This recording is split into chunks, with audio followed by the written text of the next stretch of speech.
multitasker anyway. Unfortunately, the Russians have found a way to use it. I literally and kind of it's have quite goosebumps because effective. I totally Found some believe you. images from it And I've that talked to shows so all the many terrain people, and and everything. oh my Yeah, gosh, please it's continue. I'm just taking the screenshots, I'm loading it's a them, and I'm problem listening to for every the word. Ukrainians at the moment. I'm just going to say, you're saying you believe me. I'm aware a lot of people won't believe this. And I'm Some done with people that. will think I'm lying, which I don't do. I hate liars. I don't. Yeah. Anyway, some people will think it was dreams or sleep paralysis or all the different things that it gets blamed on. and that's fine. I've got nothing to prove. You can I look don't at want this to very high level, very be up in front of people doing stuff. This has been that's where really the front difficult line for me to is, come that's on where the today front line because, is, where it's not like I said moving, to you, Amy, in a message, kind of leave it at that. But I hate cameras. In reality, this I have a real, almost a phobia about being in front of is any the camera. lived reality. That's why I won't example, they're off watch the show anywhere where there's chat or anything, because to It's a cope what with it is really hard. And I want to pick up my It's- tea it's to an drink it, but example I'm still shaking of too much and I'll lived spill it. reality on the front.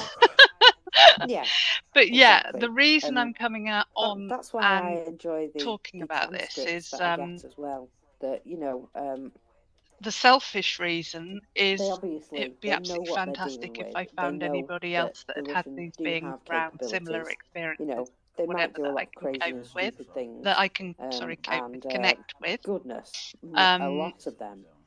And yeah, we might have a But giggle also, about that, if somebody else has had they similar aren't happen and they completely stupid. perhaps They didn't do have learn. the thing that They proved do to me find that ways it around was the real, problems physically that they've real, been having. that it might You've got help to them.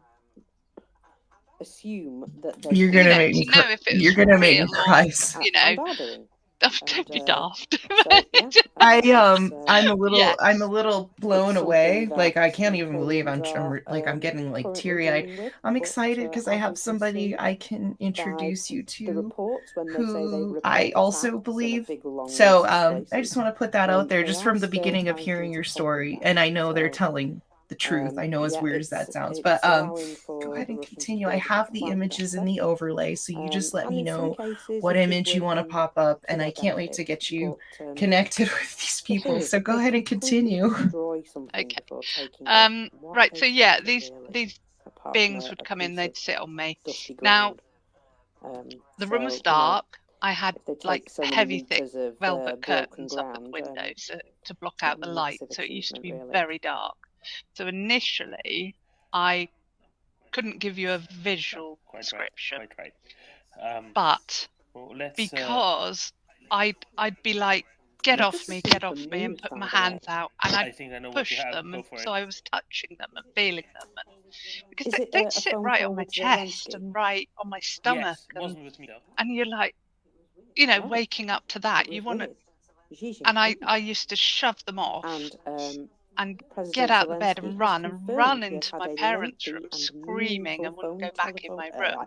telephone conversation with What the Chinese leader. I can't Xi remember Jinping. what I called them. I know it wouldn't I have think been that's quite beings interesting. at that age, but yeah, I'm pretty sure that my parents were, Meaningful. oh, for goodness sake, get That's into what you bed called with it. us, sort of thing, you know. Yeah.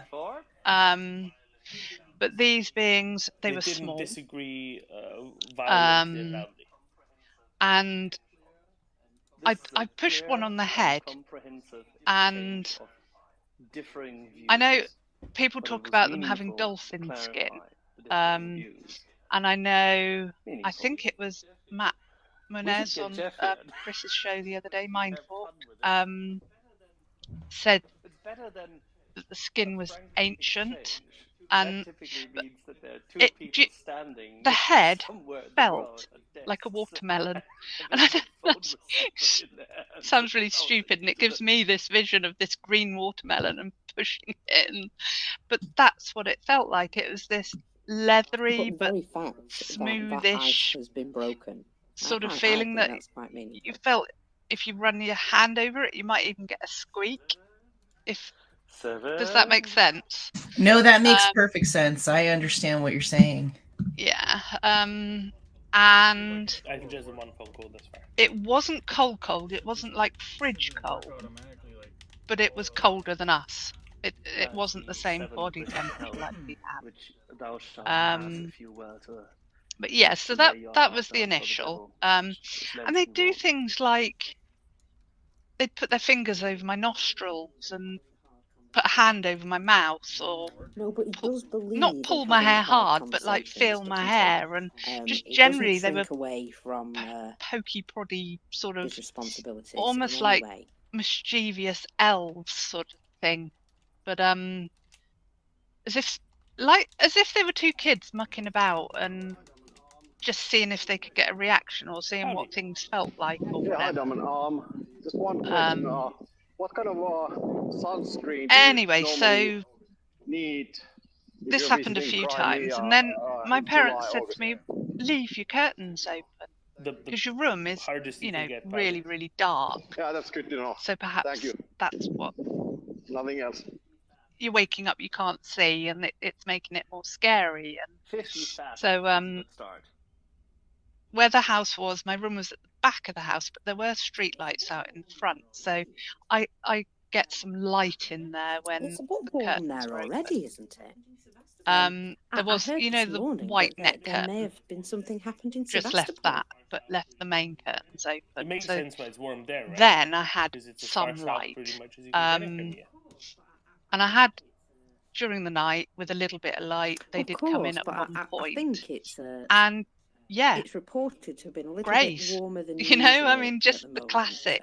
Again, it was pretty in way dark, of so there I were, didn't overly see facial features or anything sounds very of obvious. explosions, shall we But say. definitely the body shape, the And bigger we heads, shall see small what bodies, comes of that. that type of thing. I have no actual video or anything And this at the moment, happened but altogether that I can we keep hearing remember. reports of things going on down there, I don't think we? it's 4 I wonder if they're having times. some problems. It was only once that I remember with the curtains open, And to be and fair, they're coming from I used to be Russians, out of right? that room so quick. It's not I somebody used saying, to "Oh, we did this or that." It's yeah, it used to Oh no, scare it's the coming shit from out of me locals in the basically, and area. I'd Yeah. scream and I'd Residents run, saying, and "Gosh, there I'd was a go big bang last shaking and night." crying into my mum and dad's room. Oh my gosh. As you can imagine. Not that they Yes. did anything horrendous, but you know, you wake up to that as I was 12, 13 Excellent. years old. Wow. Wake up to that, and it's really, really frightening. Yes, that Then- is. Then Because came let's face it, everywhere they are, that is the Ukraine, experience that they sort should of be proved looking to me over it their was real. shoulders and worrying what's going to happen Um, next. It gives them more of And an I know incentive it to sounds really go silly that I kept going back and sleeping in that room and everything else, but your parents are like, "Oh yeah, yeah," obviously thinking it's just If a only, nightmare, I wouldn't have thought they needed and it sort that of much normalizes incentive. it. Yet, apparently. Do you get me? It's like Oh, nothing, no, I nothing's understand gonna completely. happen. It's just one of those things. Yes. Don't worry about it, you know, and it Well, you know, them cheeky normalizes it. partisans, they appear to be Yes, everywhere. they, you know, they don't want to, and it's also like the common thing. It's like I think they're getting rather annoying. it's almost like people just can't process it, right? So they put it back in that Yeah, box. yeah. It's That's just like it. Helen's doing fine. She's sleeping in her room. She's doing fine. Like she's waking up. She doesn't, you know, she's able to go to school. Kind of at that point, they're, you know, if that's working out, Absolutely not. it's kind of like, yeah, you know, go back to. It's weird though. It does normalize it, so then you get used to these It does. It becomes experiences. your normal, I and see. you Okay. just Then it's yeah, giving me a bit you more get on with it. context. Could be that. So anyway, then, sorry, the dog's gonna bark. Yay! What's your Oh, he puppy's didn't. name? Diesel, Tattoos bless have him. been arrested by the Russians. It's all right. The post just came and he didn't bark. I'm really impressed. But That would make So, good sense. Yes, that would. Make it was a good sense. summer early morning. The curtains were open, so the room, it was absolutely bright daylight, and Well, I wish them. I woke up, and now if you can show just one of those images of the room, so you can sort of get bearings a little bit, because this was broad daylight, bright sunshine coming in the room. Everything clear as clear. Right, so yeah, that's a bird's eye view. The blue is my bed. And at the bottom of the room you've got the wardrobe, and then this was a room cut in half, so there was a chimney breast for an open fire that had been closed up, and there was half the chimney breast, then a wardrobe set back into the little sort of alcove, and a dressing table in front of the chimney. That's a lot. And then there was That's about a weekly. the window was right at the foot of my bed. And it was, you know, 4 or those 5 old-fashioned weeks, sash about windows, 13, so 14, they're like 15 4 in a week quarters as opposed to in 2 days. with just a white So net whatever's curtain been at going it. on the last couple of days And I must have woke been, up with this very busy instant knowing something was there. drone operating Literally sat targeters as well bolt as upright those who have to actually go and and saw a being sat very well with their done bottom on all perched of on the those. dressing table. But quite chest drawers interesting, as you say, Pauli. right in front of me. It's not clear exactly what all has been I taken screamed. hit, you know, what I just proportion of these are absolutely exceedingly screamed. expensive, electronic warfare radar And this type being equipment, which of these are sort of did a this. little bit cheaper. It shot towards easier to me. It was replace, actually maybe, going for the window, perhaps but it more felt like plentiful, it was coming you know, right at diggers me. or bridging And equipment, things like that. it Historically, sort of about dispersed, somewhere between 40 and it went 45% through the window. of But special equipment it obviously got it wrong, of the electronic and warfare it radar took type, this quarter pane of according glass to just Morfar straight out, intelligence. So and then that glass we dropped can probably and surmise fell that, and out of the smashed on the 13, concrete probably about outside the 6 house. were. And again, I jumped up and legged into Mum and Dad's room, screaming and crying as per usual.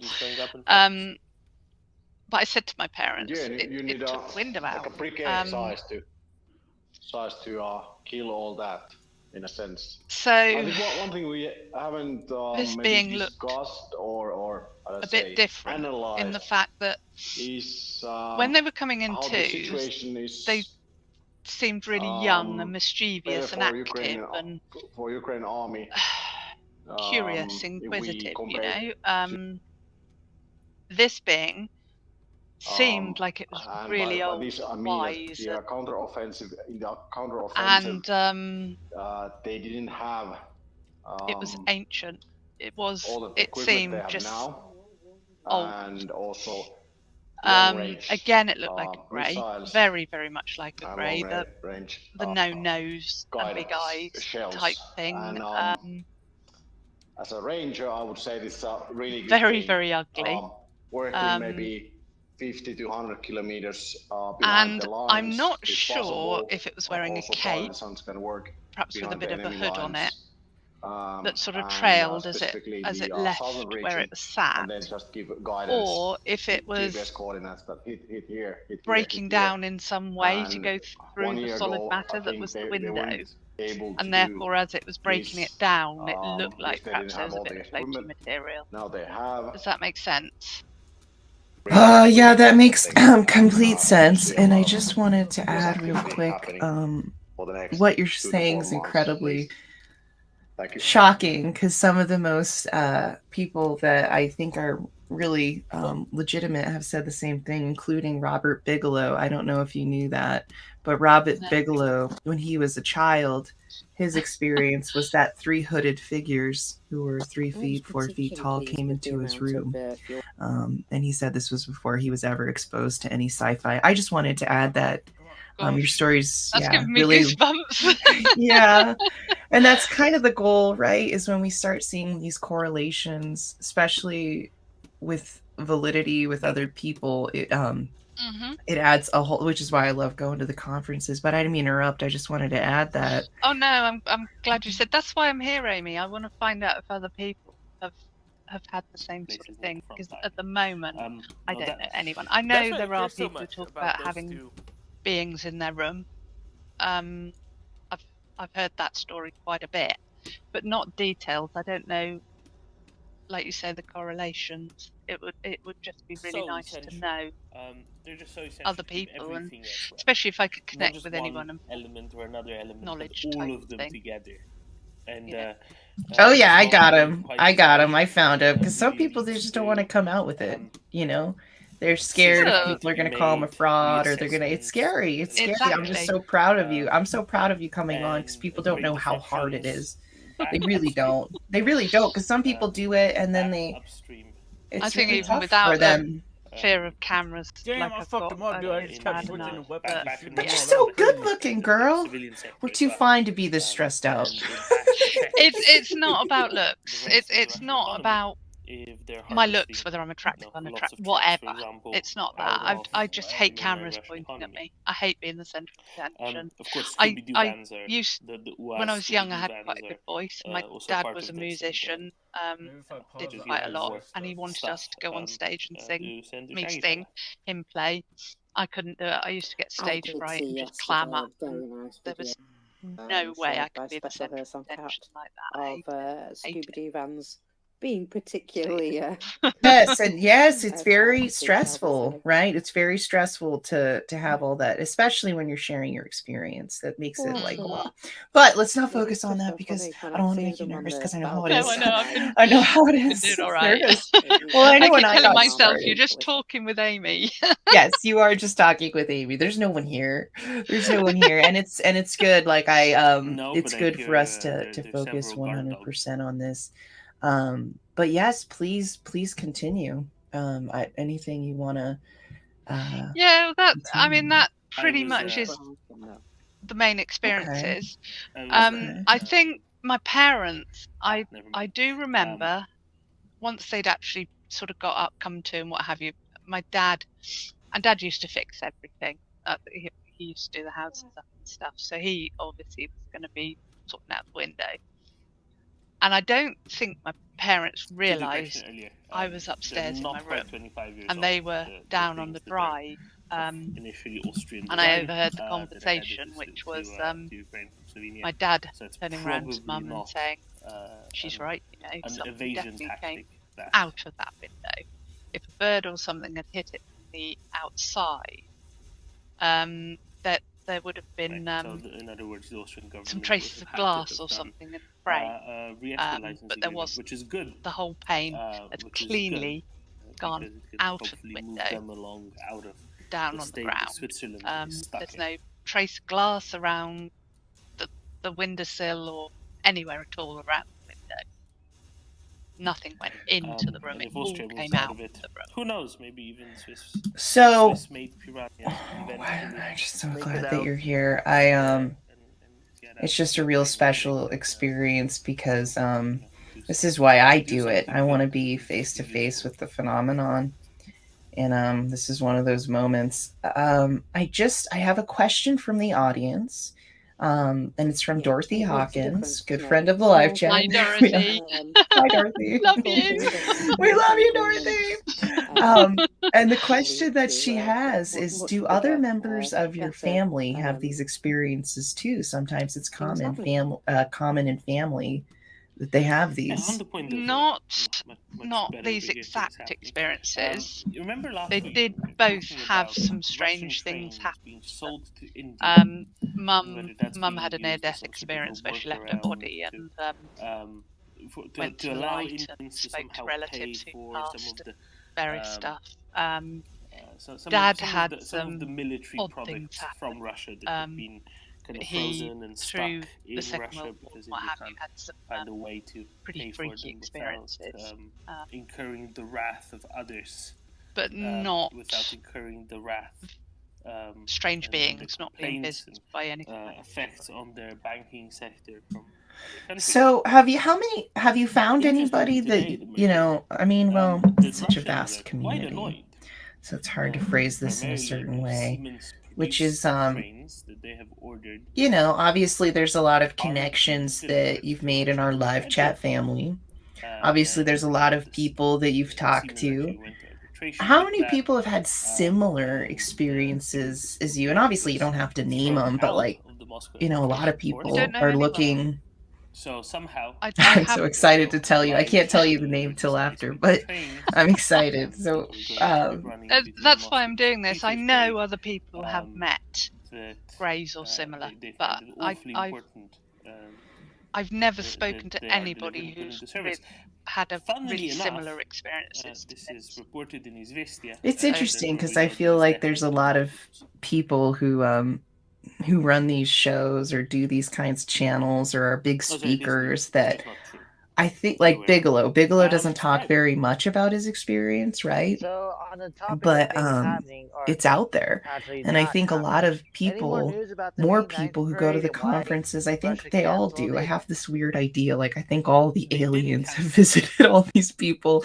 And sometimes I think me, because I'm like, what is going on? But so here's another question, which jammers and other is an anti-drone, interesting one, because you're talking about being, systems all you know, around it. scared when they come in. And a lot of people want to know more about their experience. Do you have a desire to know more about this experience, or is this enough? Absolutely. Absolutely. I tell you what, I wish I'd known then. I wish I'd had this head, my grown-up head, on soon be closed then. For a couple of weeks ahead So of the that parade. I probably still have been scared, but I may have reacted differently. I may have tried to communicate. You know what I mean? Rather than just trying to run from it. I wish I'd been able to get more in depth to it. So what about because I think I about don't this. think they were trying to do any harm.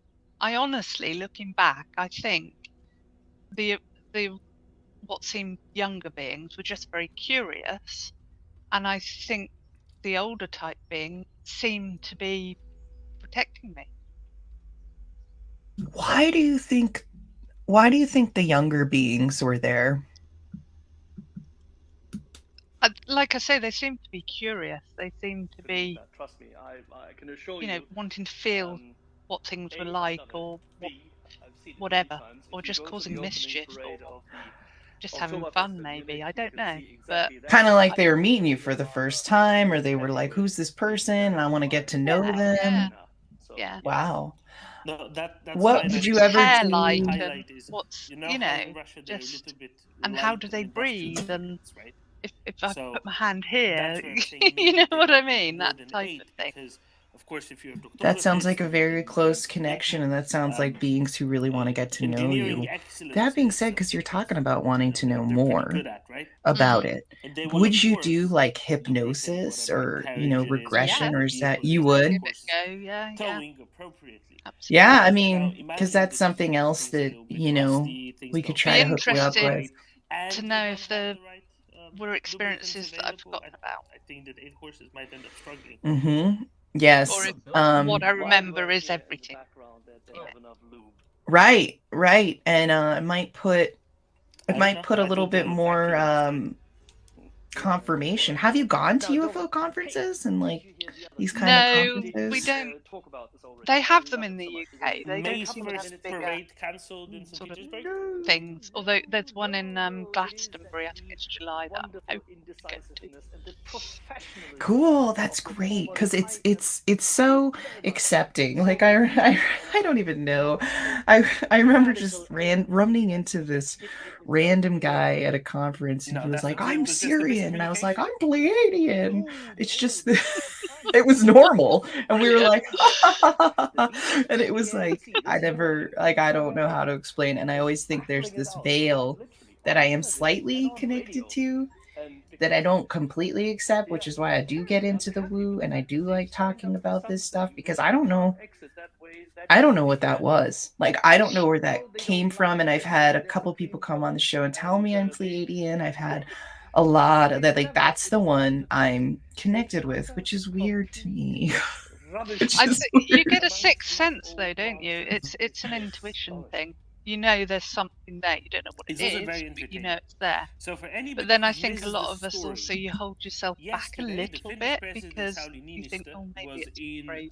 was in South Africa. Not really, maybe I'm being And dark. at the end of the meeting, there was a joint whatever, press conference you know? of him and the South African and president. you sort of Cyril just Ramaphosa, a little. at which the South African And it's president hard. said, That's the "Governing hardest body part that about it, Congress is sitting resolved around the being South like, African I can't position believe at it. the International I just Labour remember Court." when I And saw my President UFO, Niinistö, I who was at a podium blown away that like everywhere I saying. went, like Now, everybody was this like, comes no, before that didn't happen to you. That didn't happen to you. Like summit, that wasn't real. You saw a three plane, members you to saw that drones. decree, Like they were which coming the up with their own indictment onto the ICC explanations Putin for what is I saw, expected and to maybe attend, or it was Do you legitimate, know? you know. expected to attend. The problem is that even if I go out the back here and I've got a very, very powerful torch, and it'll be a lovely, bright, clear night, and I can't see anything, but I'll shine that torch up into the heavens, and more often than not,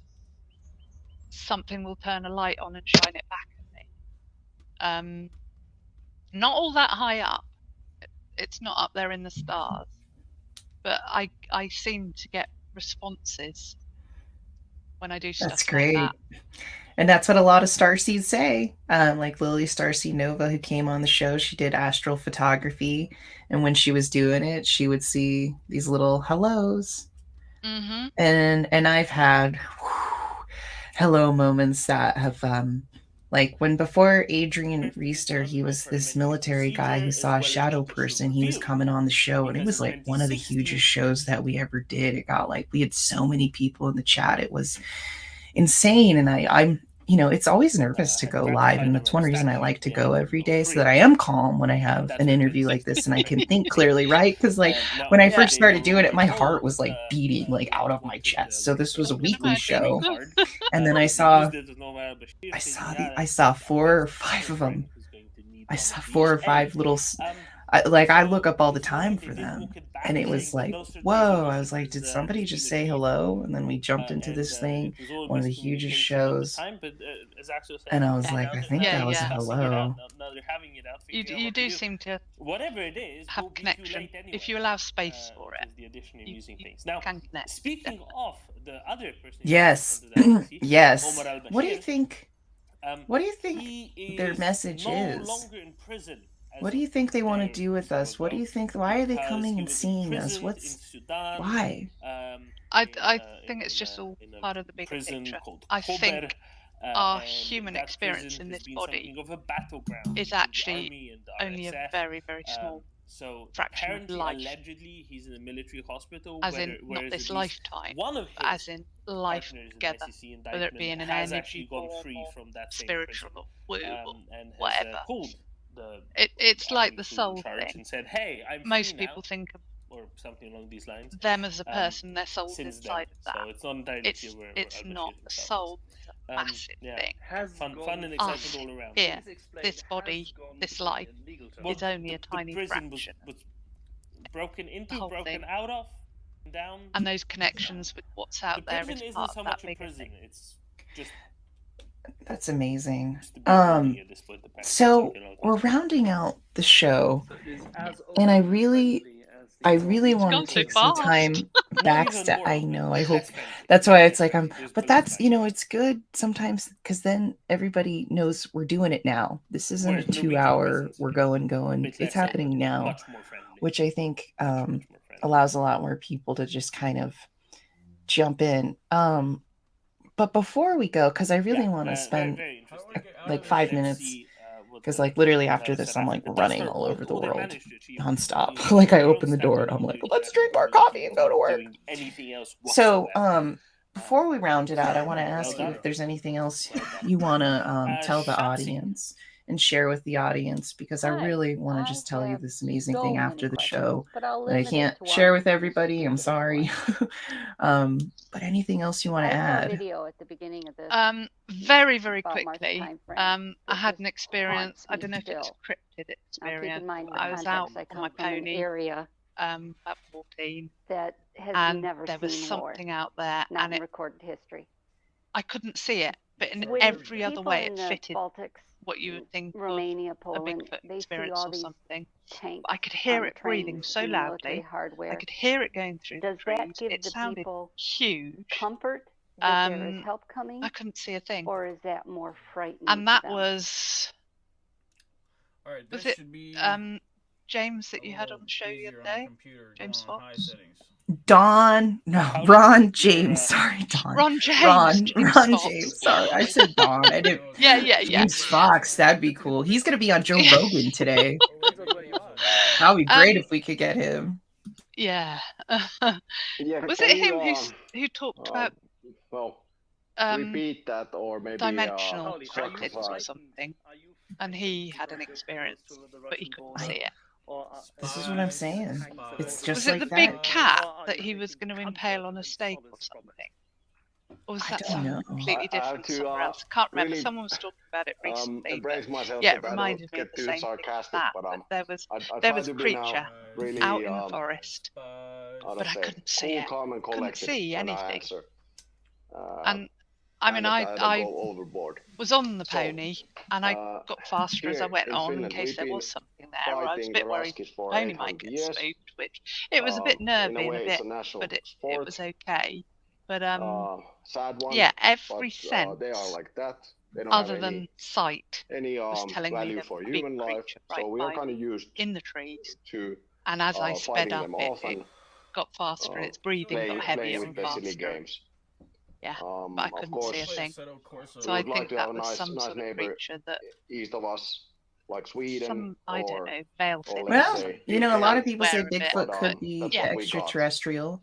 A lot of people And say, you know, especially think since you have heightened for the psychic abilities, which I think last year, I've always known about you. become evident that Russia and But their I'm just going to state end with army this is one massive. question from Koshik, which This I think doesn't is a mean pretty we good wouldn't one, which prepare. is, do you feel We've lucky been or preparing unlucky more if and you more, have, if which with has your increased experience? our military budget to 36%. More lucky than unlucky. And we're gonna ramp That's up awesome. I mean, that it's even scary more and all that, and but stay on it's track. kept me open-minded. I think this. Some Yes. people are so Well, the close-minded masks and are won't now off, believe like in our president say, anything at all. and No. colors have When you've had stuff appeared like that once happen, again. you But can't be, can we you? have always known what So you're Russia more is open to Exactly. and how know we what's out there, react, which has to be a and good thing. no one's really scared. 100%. Prepared. So Well, I think I'm going to I round it normally out just say right that now, you welcome guys. We to had a Finland, great welcome to podcast. our We had Helen Aqua Crystal Murder Energy here. I'm gonna look. We awesome have park. our starseed names. If That's the cool. Russians want to come, You have 3. we are You there. have a middle name too for you. Like I said, cool, So we're calm, gonna and zip collected. out. We love So, you, no puppy, problem. because we're gonna talk a little bit. I'm But from the US, so we my love neighbor's all of Canada, you guys, about and we 100 will miles see you away, again and soon. Obviously, we got another show that's just tomorrow, but this was another a special name treat for and the another serious See you all gem. tomorrow. we've crossed We'll the see border you somewhere, tomorrow, so guys. Hearts, we love you. Dangerous border. Bye. Love you Very all. dangerous border. You never know. They They might probably. come back to come and take White House. Who knows? yeah, all you have to say is a boot instead of a bout, and then you're just fine. But you know, it's been a couple hundred years. It's about time to take it again. You've got more answers to you coming, Shatsi. One of our Polish contributors says that the tanks coming, from allied nations to Poland in greater numbers are definitely a source of comfort, as is seeing all of the Russian tanks getting destroyed in Ukraine. Yanis, I think you win for being the closest to the Russian border. Yes. Hello. So yeah, from Latvia, so from Baltic countries, maybe I can comment. I'm indeed. Yanis, you're in Riga, right? Yeah, I want a McLaren. I'm not on in the Riga. Nürburgring, I'm working formally in Riga, but I'm working remotely from countryside. So my Then father's you may well house. be closer, yes. Yes, my father's yeah, house dude, I love home racing is sims. located like 20 kilometers from I Russian always border. love racing sims. I got an old ass wheel, but I think The the influence of force Russia feedback's there not is working. I need less to get a than new in one. Riga, yeah, because it's prime target. But on this tank topics, there was like I got an old at least NASCAR wheel, no, but shit stopped working. mostly at summer Come on, start there this are shit up. like What's going on? different army drills and people used to get race to Formula see 1 all this the time. military Formula 1 simulators technique with like the ships F1 wheel. in Riga I port, probably have and other wheels down there. I then should there is go get air another one. shows Probably have a where we nicer can one. see It's like those the F1 helicopters, etc., etc. And usually, so this feeling is that we are very grateful that we understand that we are too small to protect our country from Russia. And we are very grateful that we have this support from our allies. Yeah, and of course, Yeah, well, they shouldn't be no, pushing World we War understand III. that if we want peace, like if you want peace, prepare for war. So finally, it's happening. Finally, we are not like crazy Baltics who are always paranoid about Russia. Just as Pauli mentioned, the mask has fallen, guys a and part of finally Russia? everyone understands Weren't they that a we part of were Russia, right. like, recently, anyway? Finally, And yes, and recently I do not know details, but the local press writes a lot about this new Baltic protection plan by NATO. So previously it was, if I understand correctly, that we just need to hold on for a couple of days and then wait for allies to come. Yeah, in case of attacks, but now there is Hopefully more by the Christmas. serious plan to actually protect our country. So it's good. It's good, and it's very good for our future. Perfect. Thank you, Yanis. No, I think it's you're speaking not just for yourself, but for many millions of people up and down that Eastern Front. Danny. Allow access, son. Oh shit, is it in VR? Hi, thank you. So here in Romania, of course, people are split. Oh, it's in but not fucking evenly, VR, dude. Right? So there's still people that see military equipment and it makes them nervous. But those are usually veterans, right? That use the, I don't Let's see know, what we fear can do here. mongering to generate. Let's see what kind of controller I could use. Whoa, what the flip? And distrusting our own authorities with the purpose of overthrowing the government and aligning ourselves with Russia. Fortunately, those people are a minority, or quite a minority actually, and they get shut down quite quickly. So I'll say, I think we've all been quite blind to the danger, not aware of it enough. I definitely personally have been at fault for not realizing how dangerous Russia was. But I can tell you for certain that I'm less scared of Russia now than I was before they Never invaded give Ukraine. up. Not give up because on I the don't risk think off. they're crazy enough to do something I gotta learn how to do and this expand the war to other countries, but just because they've proven themselves to be quite incapable. So less scared now than we were before, I would say. Not only that, but we've taken to arming ourselves a lot better now, which is amazing to see.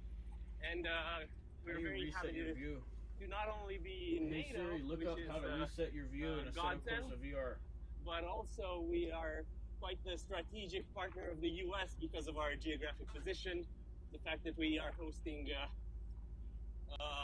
a shield, a rocket shield, to deter Russia from using ICBMs. So when I was in Bulgaria last summer, we were vacationing on the seaside there, and we were returning home, and that's the first time that I saw a convoy of military vehicles.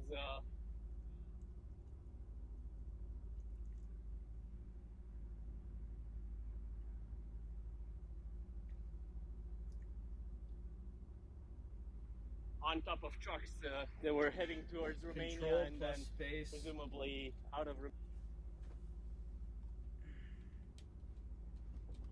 Oh, okay.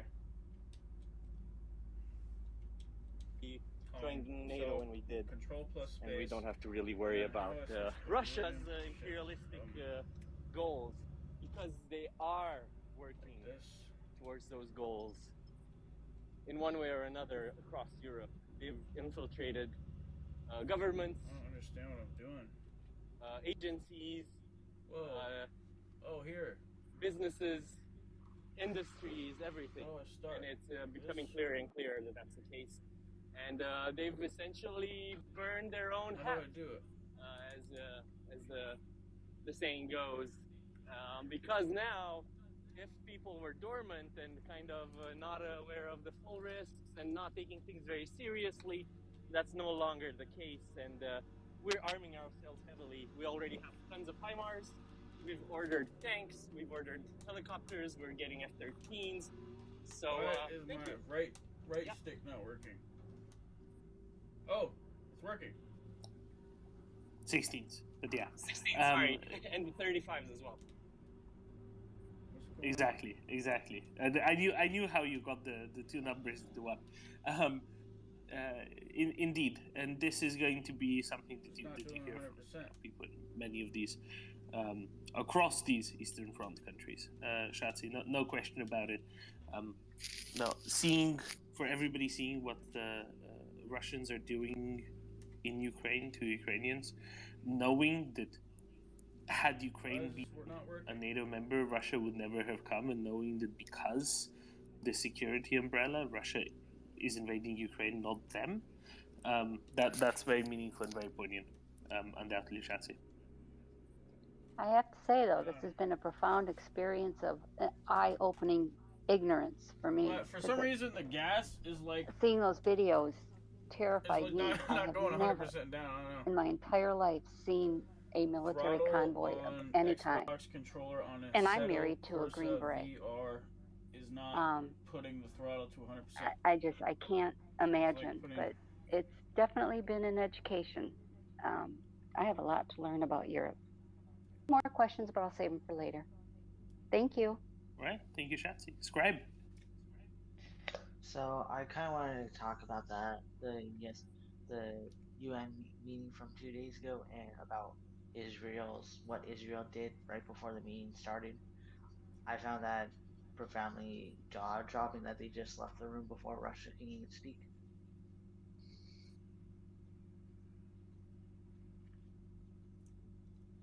I was very surprised at that, and that's well done on the ambassador and the team around him for being so very forthright and forward. Israeli diplomacy tends to act a little bit more. I wonder if my Oculus Rift controller Slap in the face that Israel had ever delivered to Russia. Certainly, in a setting of this level of importance. So, very, very well done. Also, I just want to remind everyone, unfortunately, I think it is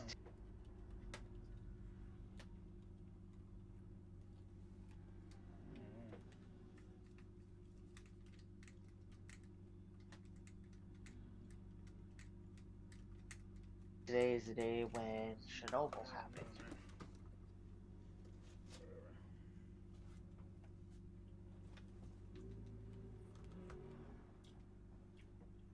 Is it highly likely all the soldiers that dug trenches there are all gone now? Well, if they're all gone now, that's probably because Russians either put them into some sort of assault squads at Avdiivka or some such, and where they were. Then that's why they're all gone. If it is a consequence of any exposure or especially breathing in of dust from the soil in that one foresty area, then that's something that you'll be seeing in demographics reports 10, 15, 20 years from now, because it's usually not that quick acting, right?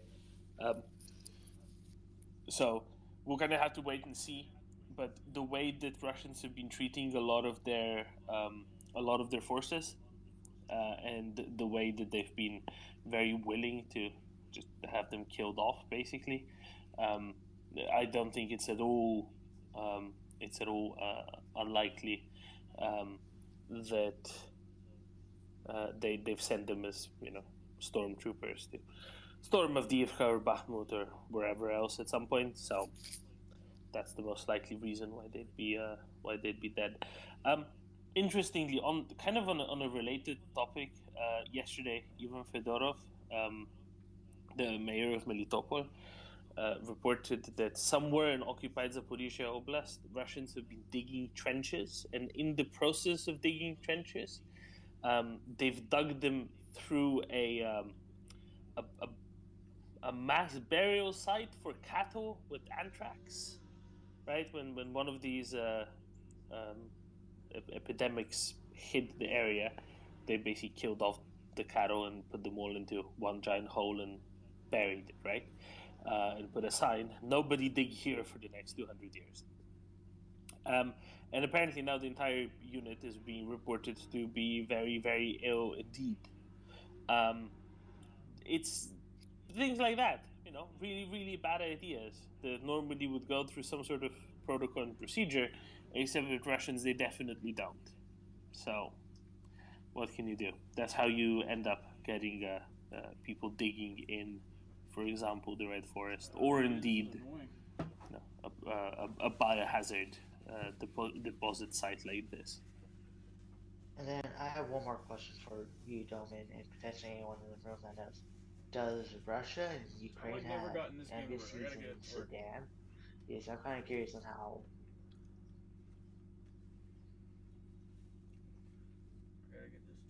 Well, Ukraine's embassy is going, and then also if Russia's doing anything with theirs.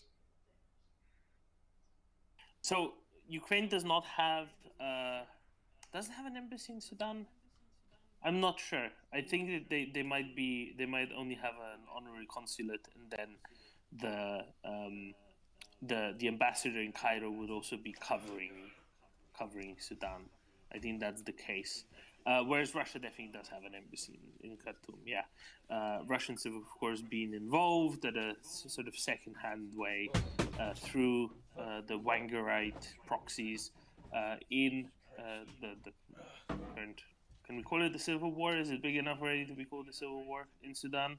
I will note that Germans, among others, have evacuated a number of people from other nationalities as well, including a large number of Ukrainians. I think we'll come more to that. I want to go to James, who's been hanging there for quite a while. And Doman, yes? Doman, the German Luftwaffe sent dispatchers and operators there in order to actually run the airport for that time, because they couldn't rely on, say, the local forces still being able to do so. Just imagine that.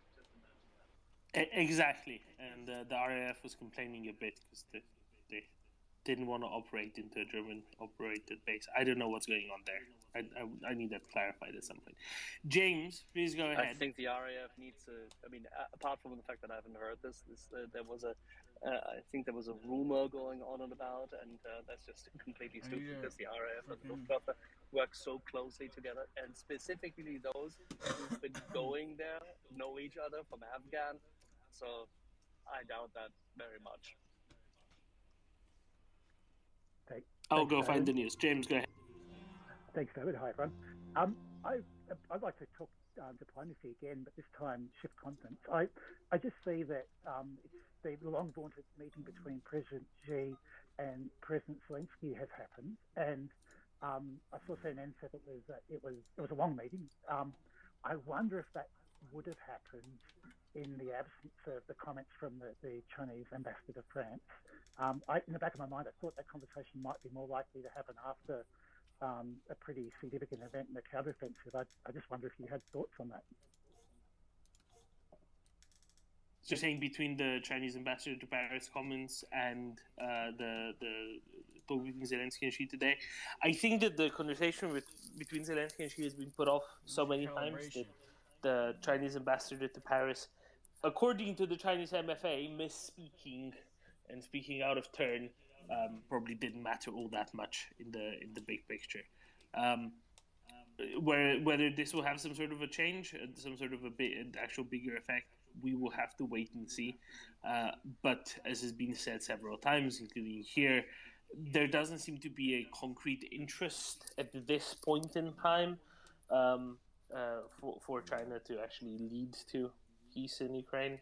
And that means a withdrawal of Russian troops. And until there's not a very decided interest in that on their side, they probably won't want to do it, right, James?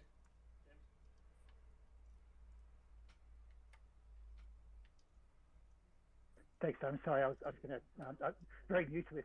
That's my question. I was just going to go back to listener, just work out how to do that. All right, very well. Thank you, James. Lexicon, morning. Good morning. You were maybe going to say much of this, Doman. You said you would come back to Ukraine. Do you want me to just tell you what I heard in... Go for it. Okay. Last night I listened to, what does the Telegraph call it? Podcast. Ukraine, right, just as of now, urgent Ukraine.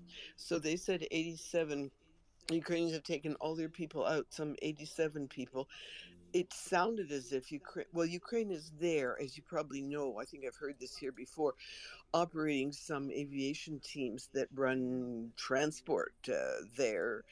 There may even be some Ukrainian equipment. And apparently they took out, in addition, some Pakistanis, some, not sure, some Filipinos. Anyway, 3 or 4 more, some nationals from 3 or 4 other countries. But we had known that they were there in large number because of this work that Ukraine's been doing, been handling for the government for a while. So I heard that from their journalist in the discussion yesterday, but I've probably now forgotten some of those details, got them wrong, but they have taken them out.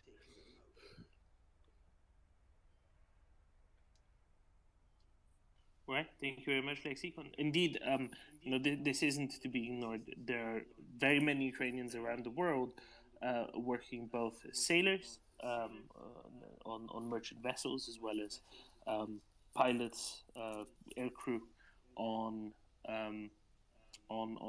especially transport, aviation, cargo aviation, but also, of course, commercial passenger aviation, including many charter operators.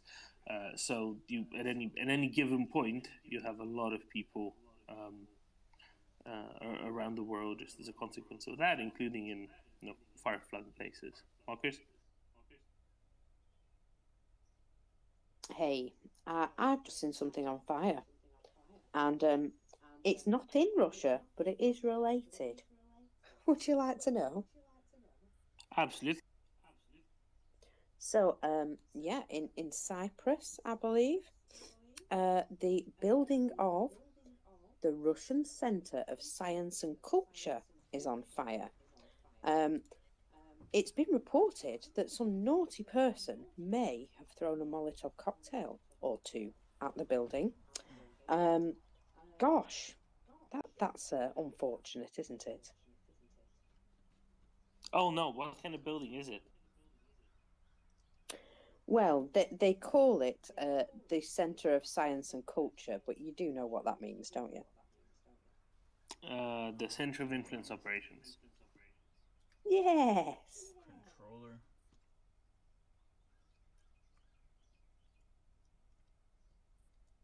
Well, there you go. I guess they don't need heating anymore, right? Because it got very warm, and now it isn't useful anymore to have heating anyway. Let's just say that whoever was in Cyprus doing that, they've got a much better aim and a much better tactic than some of those videos I've seen of Russians trying to do this to their military conscription officers.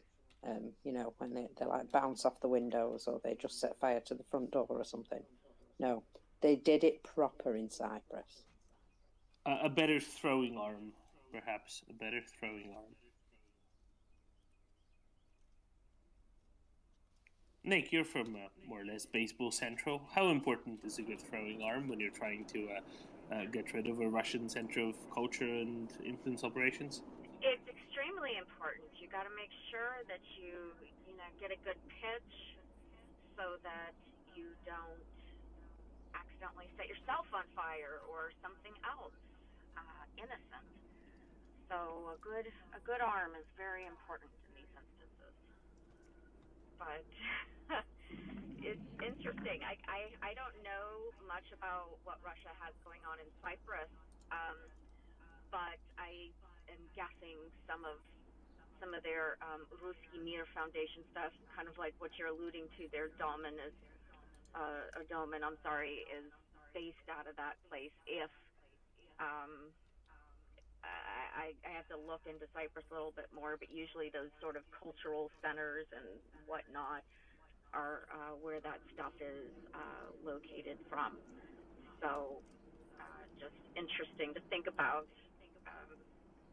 Cyprus. Who knew? Well, I guess it kind of makes sense because actually Cyprus is a famous sort of vacation spot for Russians. So I suppose it does make sense.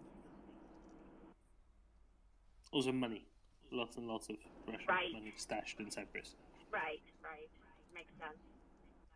Yes, a place under the Mediterranean sun for you and your yacht. Yeah. Scribe?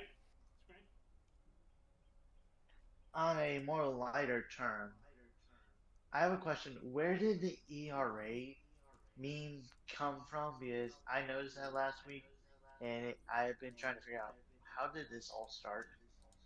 Oh, very straightforwardly, because every piece of equipment that Ukrainians got, pretty much from Western partners, they stuck a bunch of ERA on. So hence, the two cartoon characters who just go around sticking up. It's in human interface devices. Okay. It's very Xbox straightforward. One. There's not too much, to it, but it's very amusing. And, But properties. Doman, the guys are from IKEA. They're the IKEA guys. No, they're different. They're different. The I thought IKEA. I thought they were the IKEA guys. Game controller. No, you have to pay attention to their hats, because you have the ones with the original hats, and the hats have ERA on it. Those are the Ukrainian guys. Right. But they have of friends the from guy. other countries. But they have friends from other countries, and they wear different hats.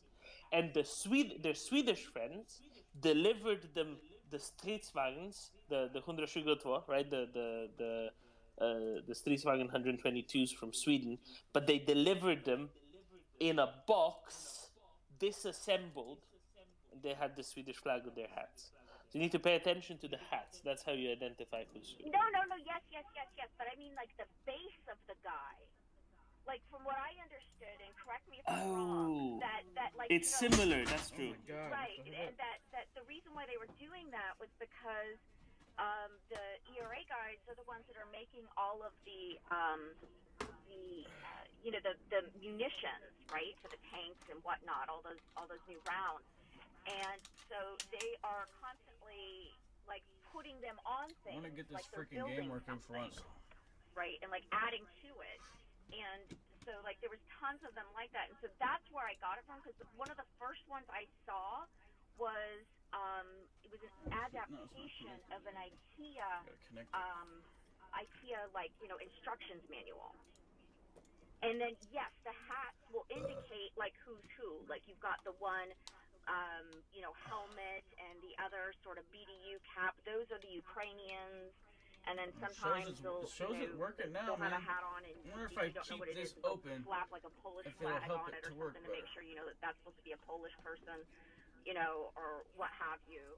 But the first one one of the first ones I saw was the IKEA manual and them like assembling and putting the ERAs on those things. So that's what I thought, but I could be wrong. I'm prepared to be wrong. Somebody correct me, but that was my understanding.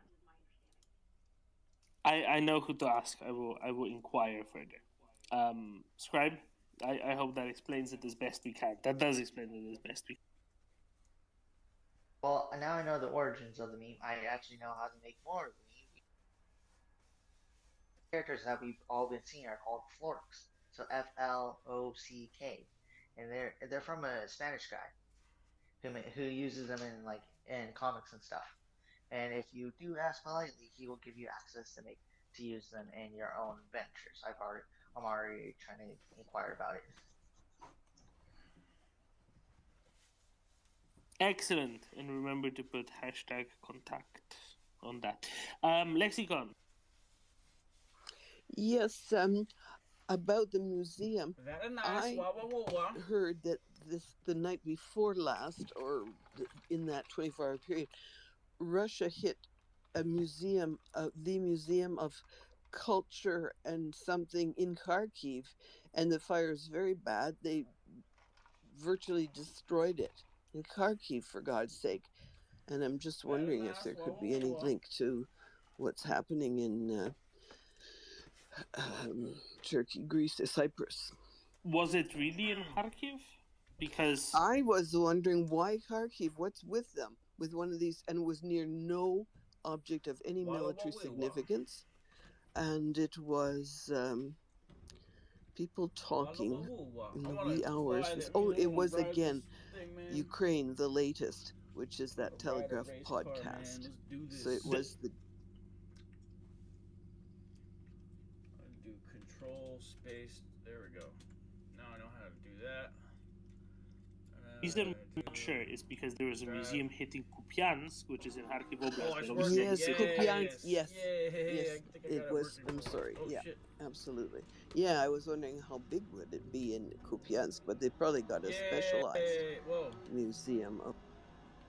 Holy shit, it's so sensitive. Oh my god. What the fuck? I gotta somehow...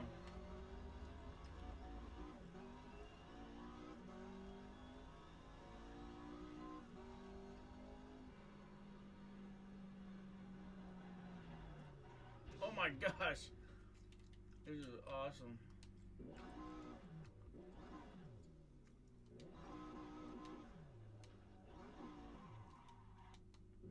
Wait, why won't it switch gears now? Oh, I have to do...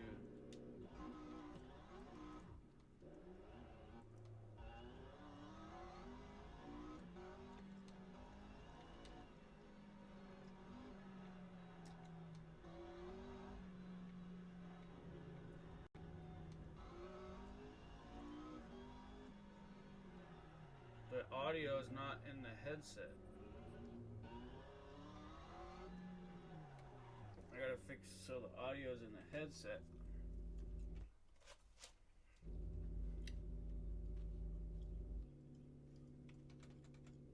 I gotta make it so the audio's in the headset. What's going on? Whoa.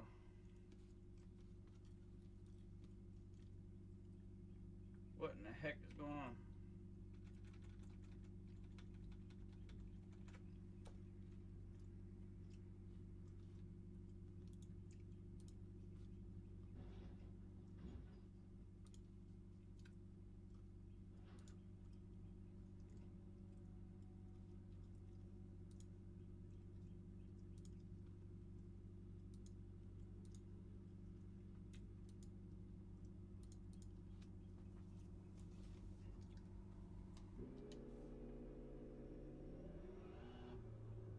Maybe it's another Assetto Corsa. Maybe there's two Assetto Corsa.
It's so freaking sensitive. I wonder if I can change that. I gotta look it up.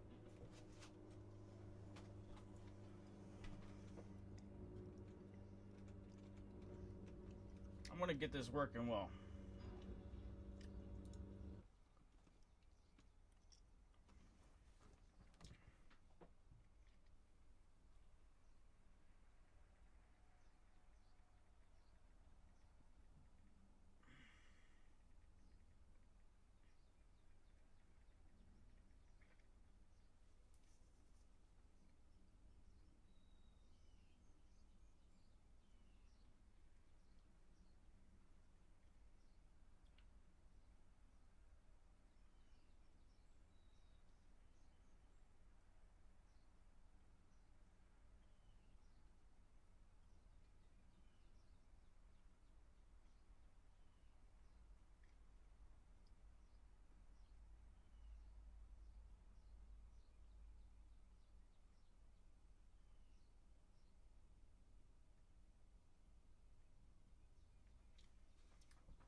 Xbox controller 2 sensitive Steam Assetto Corsa.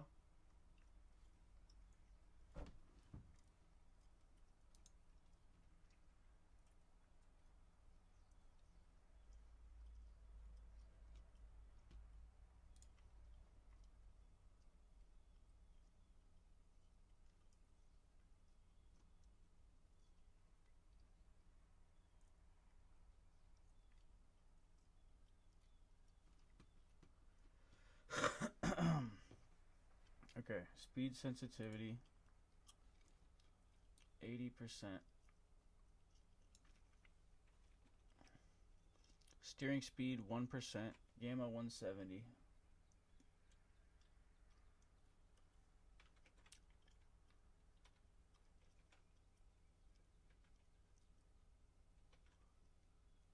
Steering speed 1%.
It's having to like load each car. What is this frickin'? 1990.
That was fun.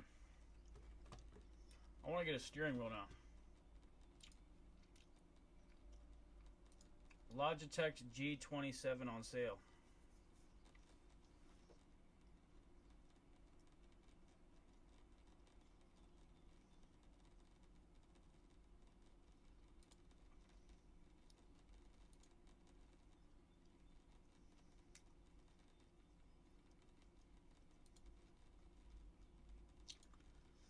Buy Logitech steering wheel on sale.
I want to get this one.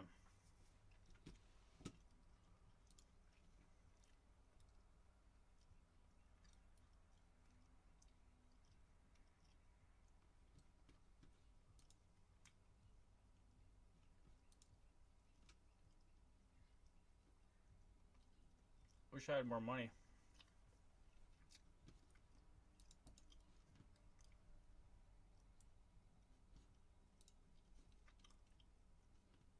I want to do live streams with that racing wheel, because I bet I'd be a really good talented racer too.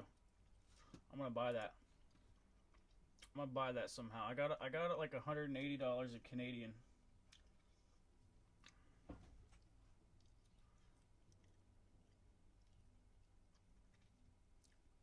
I should try to get my dad to lend me the other $100.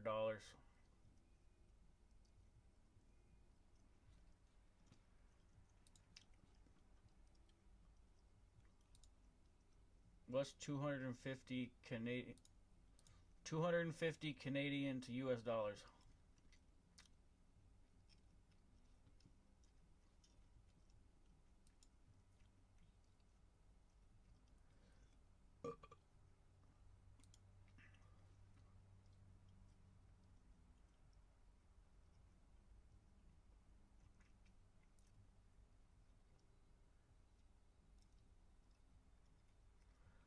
$279.95.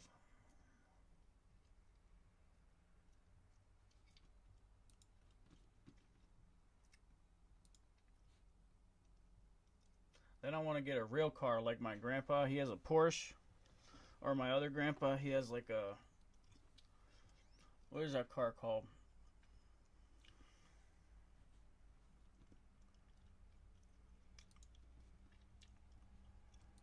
RZ350 Audi.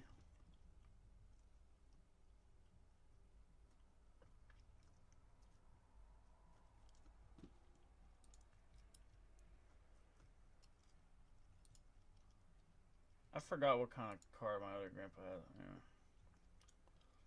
Little sports car. It looks cool. It's really cool, man. I want to get some cool cars like that.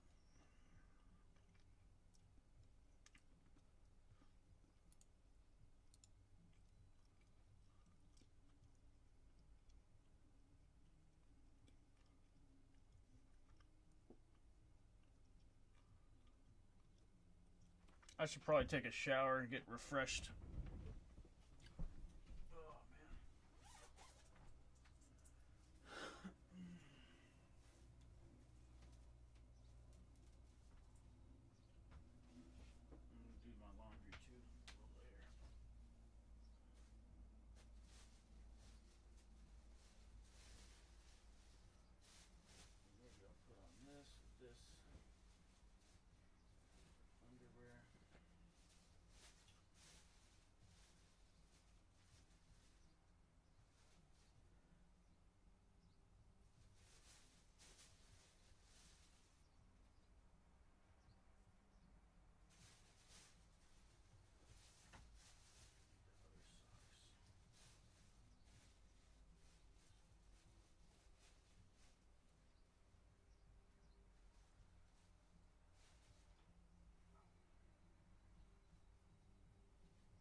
need some fucking kratom.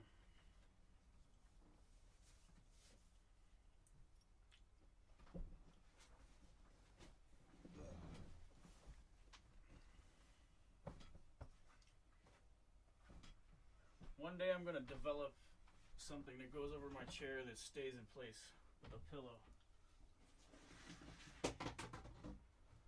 Oh man.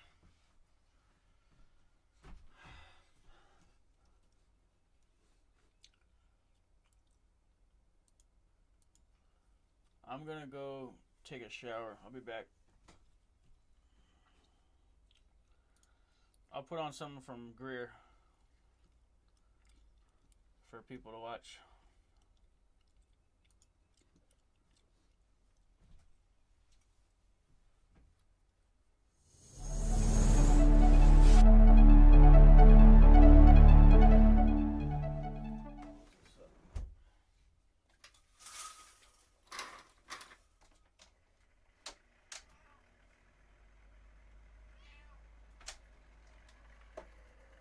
Well, I was one of 4 children, and my father was attached to Anacostia Naval Air Station in Washington, D.C. And I was born in '43, and he was at the Anacostia Naval Air Station on July of '52. I remember this later because of a lot of reports, and when I was a young kid with my brothers and sisters, on this one particular night, it was in the summer and it was a very clear night. There weren't any clouds in the sky. There wasn't any lightning or anything like that. And we lived fairly close to the Potomac River. And these lights came up the river. They were like sparklers. There were giant ones. There were amber ones. There were kind of a bluish color and white color. And they floated over the trees very quietly. Some of them moving slow, some moving fast, kind of like soap bubbles. But they weren't moving according to the wind or anything. They weren't balloons that were lighted or anything like that.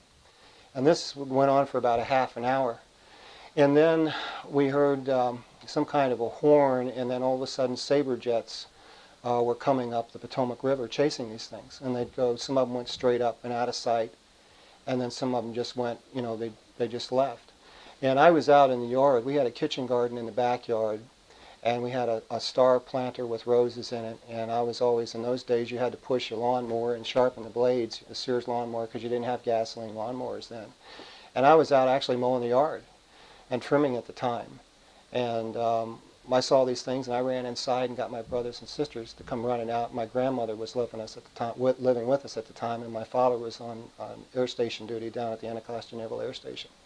And I'll never forget this as long as I live. And the thing that reminded me of this mostly was when I saw the movie Close Encounters, the hair kind of stood up on the back of my neck because those little light balls that came through the toll gates on the freeway reminded me exactly of what I saw when I was a little kid. I alluded to these later with Dr. Jesse Marcel Jr., whom I contacted because he was about the same age, maybe a little older, when he saw the pieces his father brought home in the back of the car. And we've conversed on that quite a bit since then.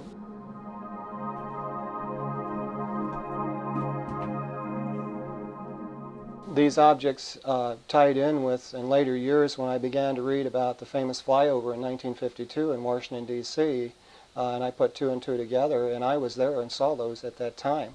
From newspaper articles in the Washington Post, the New York Times. At that time, Life magazine had articles on that, and I think they even had some pictures. And when I was studying later in college, I tried to look up some of this stuff and couldn't find it, but I have some copies of some of these magazines and articles from my father-in-law, who had kept just about everything in his boxes. After I enlisted, I went through classification in Norfolk, Virginia, and they sent me to the aircraft carrier USS Franklin D. Roosevelt. I had spent time in boot camp up in Great Lakes, Michigan, and I had spent a total of 6.5 years in the United States Navy. And I was honorably discharged in 1967, and I was a petty officer at the time. When I first went into the service, I picked up the USS Roosevelt in 1962 in Palermo, Sicily.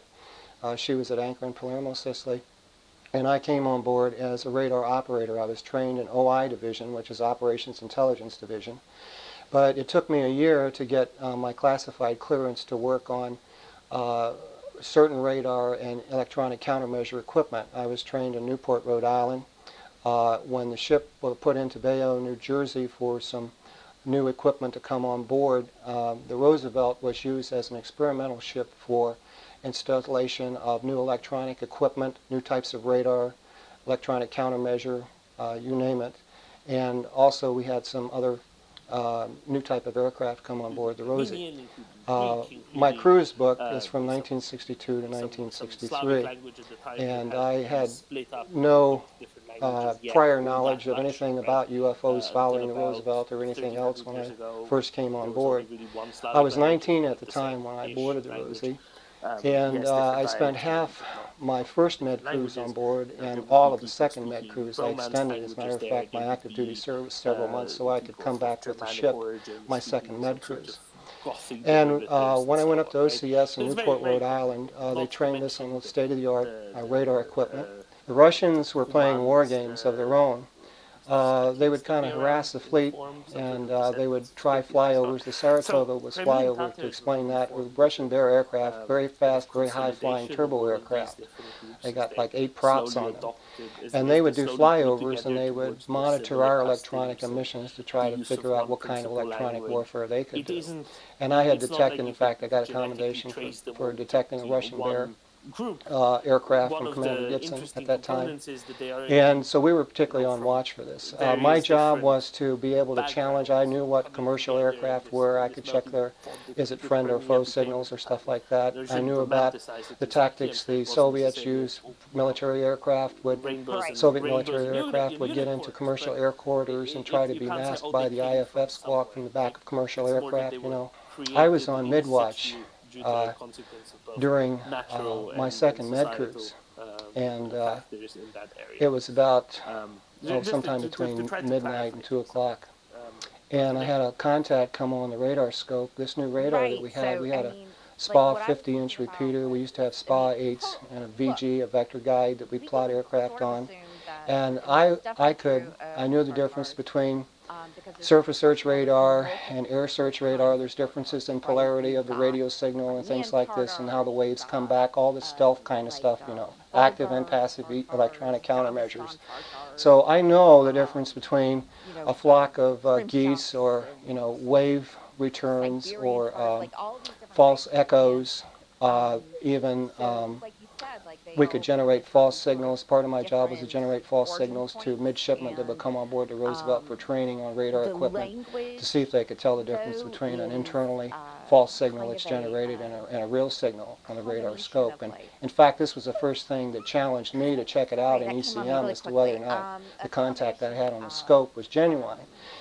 Because this was between 65,000 feet and above, and the strength of the signal was as strong as the surface contact on the water of an aircraft carrier. This contact was huge. It was got my attention, and the attention of others that were on watch. There were 4 enlisted on watch and 2 officers at the time that this occurred. We challenged it and checked the codes out. It was not commercial, and then it began to move fairly slowly at first, and then very quickly. It was doing better than 1,000 knots. The first time I picked it up, it was hovering, it was stationary. Then it was doing about 1,000 knots. Then we contacted, it was over 500 miles away. And that high up, even though horizon line is at 18 miles on the Earth, when you have that high in altitude, you can detect aerial contacts at a much greater distance than line of sight, or UHF, let's say, communications. And so anyway, in this particular case, it was showing up on height-finding equipment, and it was showing up on radar equipment. The CO came in, and he wanted to know what the heck was going on here, and they looked at it and asked what the hell was that, you know, and it got the attention of the captain at that time, was Captain Clark. Was my captain. My commander was Commander Gibson at the time. And there was only 1 person on watch in ECM. And before I knew, in a matter of 15 minutes, the ship was being turned, and 2 Phantom IIs were being prepared for launch. Now, I got on a set of headphones, and I'm on a SPA 8 repeater now, and I'm listening to communications between the pilot and the CO flight ops. And when you go to general quarters you do the same thing. And I was used to doing this because one of my jobs during general quarters was to sit right next to the commander of our division and to listen to the cap aircraft. And my job was to log in all the tally hos and everything. My job was as recognition expert also to be able to identify different types of Navy ships, foreign ships, commercial ships, maritime ships, and aircraft. Not only electronically, but visually. Be familiar with electronic fingerprints. In any event, the Phantom IIs went to afterburners, and they were about 100 miles or so away from this contact and turned on the conical scan radar to lock on, and it winked out. I mean, Ukraine is Just really disappeared. neat, I think, from that perspective. I could see the two Phantom IIs on my scope, and this thing winked out. It kind of goes to what you were talking about. They flew around for about 10 minutes, and then they headed back to the ship. Now understand, this is normally they spot aircraft on the deck, but they always keep the side ramp. You can launch 3 catapults on the Roosevelt. You can launch 2 forward catapults were at this time were occupied with aircraft spotted on the deck, and they launched these Phantom IIs off the angled catapult, and then they recovered them.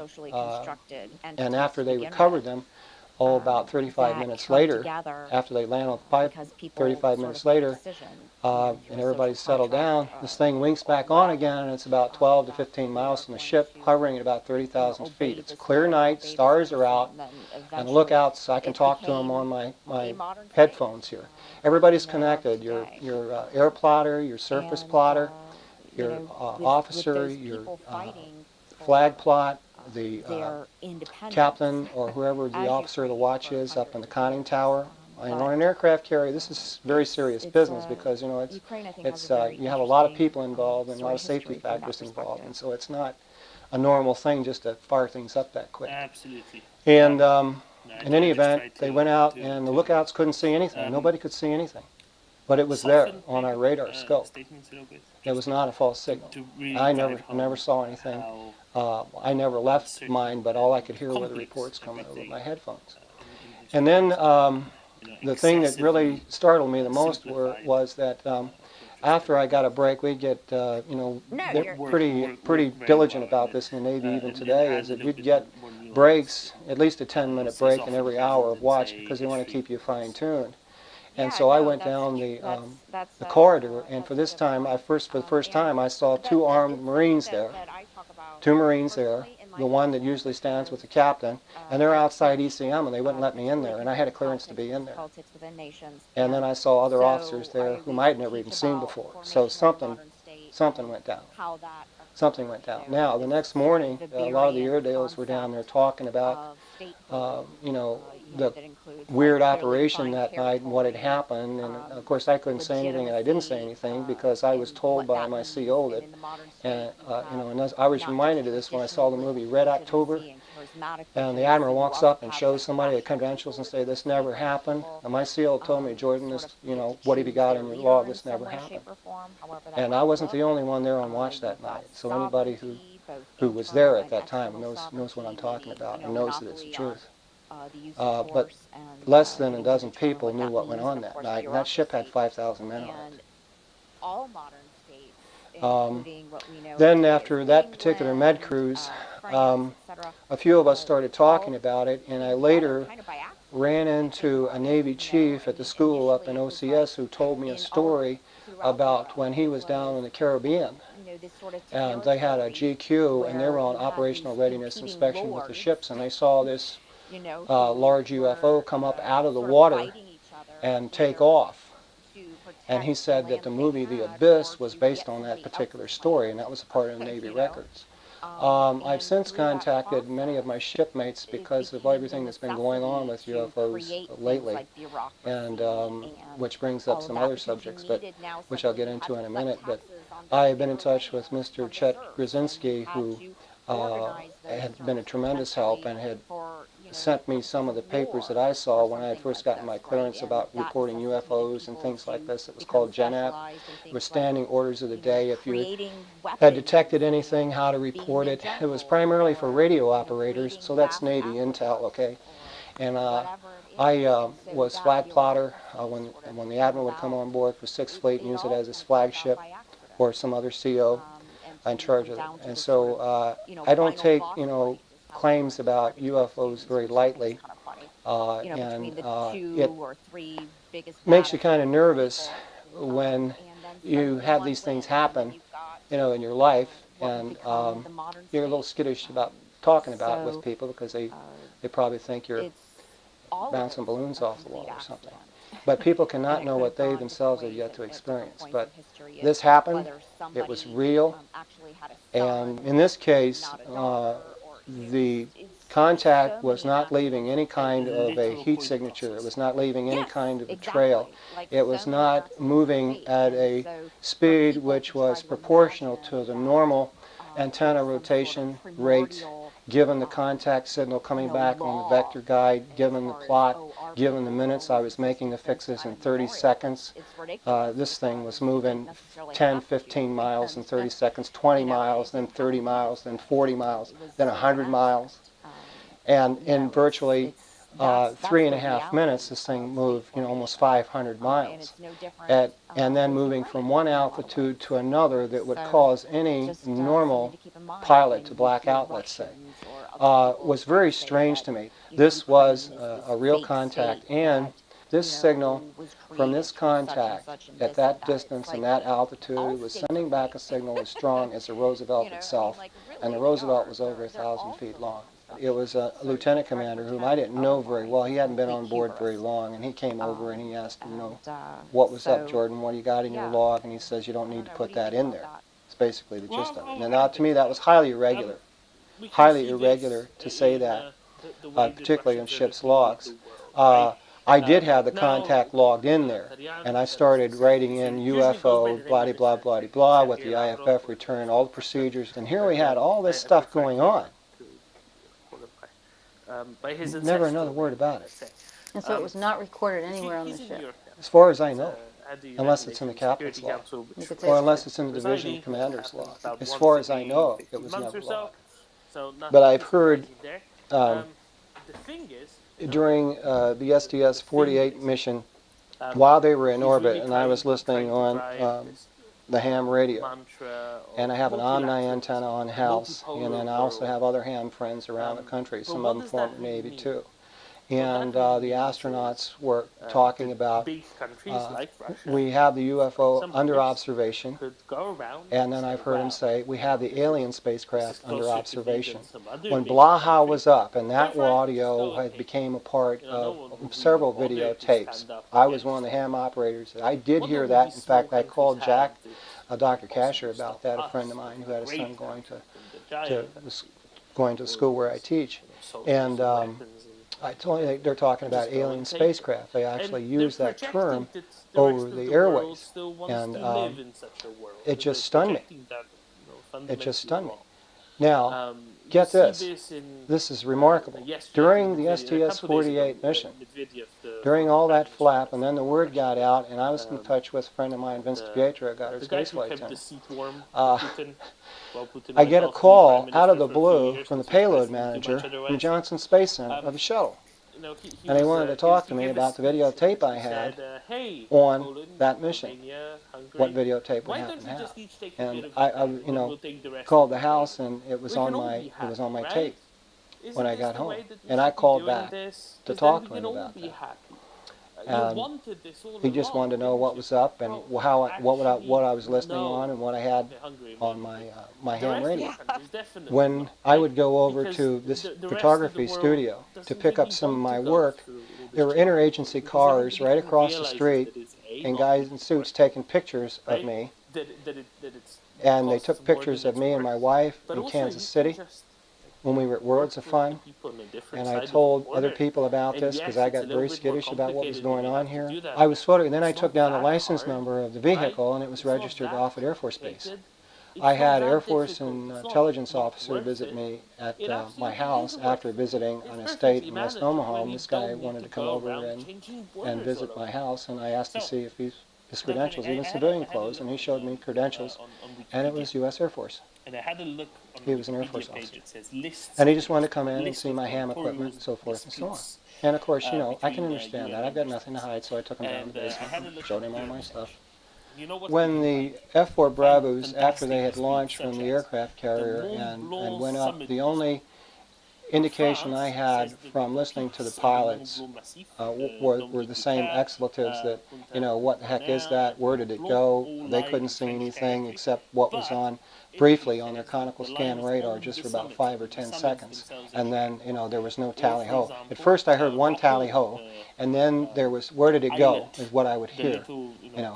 And what's a tally-ho? A tally-ho is when a combat air patrol or an aircraft will happen to make visual contact or will make contact with the radar and lock on, and they'll say tally-ho. That is a code for letting the commander or the CO know back on the ship that they've made visual contact and have confirmed that there is contact there. Now, I heard that come out, and then later, nothing. There were other guys there who, I'm talking with Mr. Grzinski, In the middle of the forest where nobody lives, on the Slovenian-Croatian border. There's in dispute how much of it is in which country. Those are the sort of normal territorial disputes that Europe deals with, right? Or, for example, the town of Olivença, which Portugal claims that Spain never gave them back after the Vienna Treaty. Stuff like that. And then you have Russia, who, after 23 years of signing treaty after treaty with Ukraine, signing agreement after agreement with Ukraine, in all of which they affirmed Ukrainian sovereignty over all of Ukrainian territory, they suddenly said, no, we will contest like 200,000 square kilometers of Ukraine as actually being in territorial dispute with Russia. And we're going to invade it with...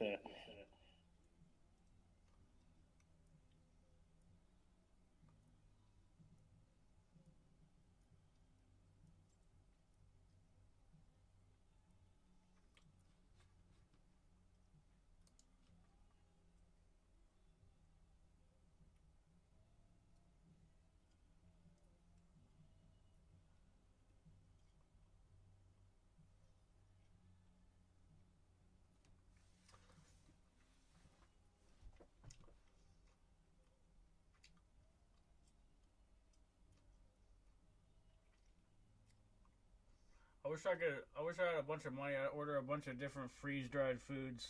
That'd be awesome because I love that shit. Freeze-dried foods are the best, dude.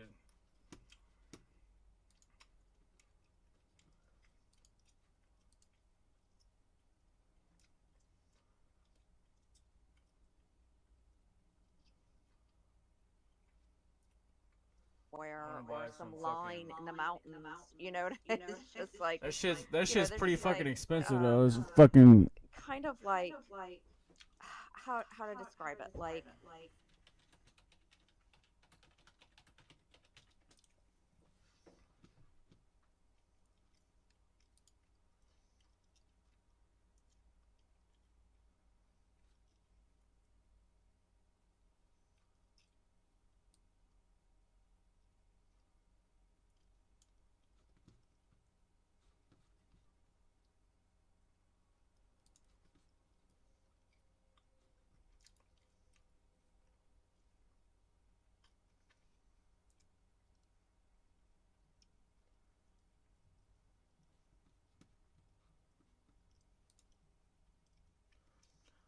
used to go camping, get good freeze-dried foods like beef stroganoff or something. That shit was good, man.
We used to get these mountain house.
That pad thai with chicken pouch, that's a good one. I remember that one.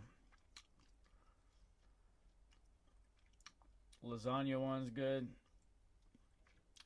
I'm sure all these are really delicious. Creamy macaroni and cheese, I used to like that one a lot.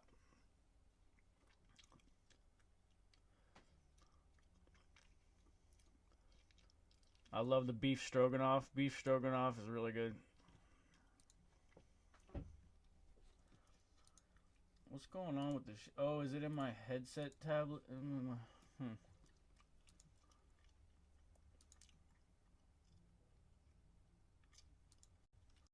The fuck is wrong with this?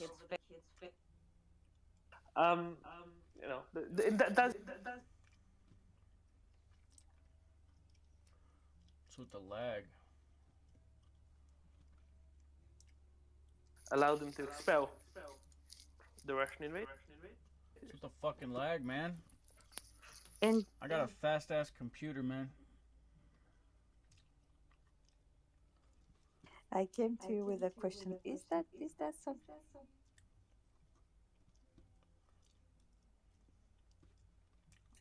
new? No, that never heard.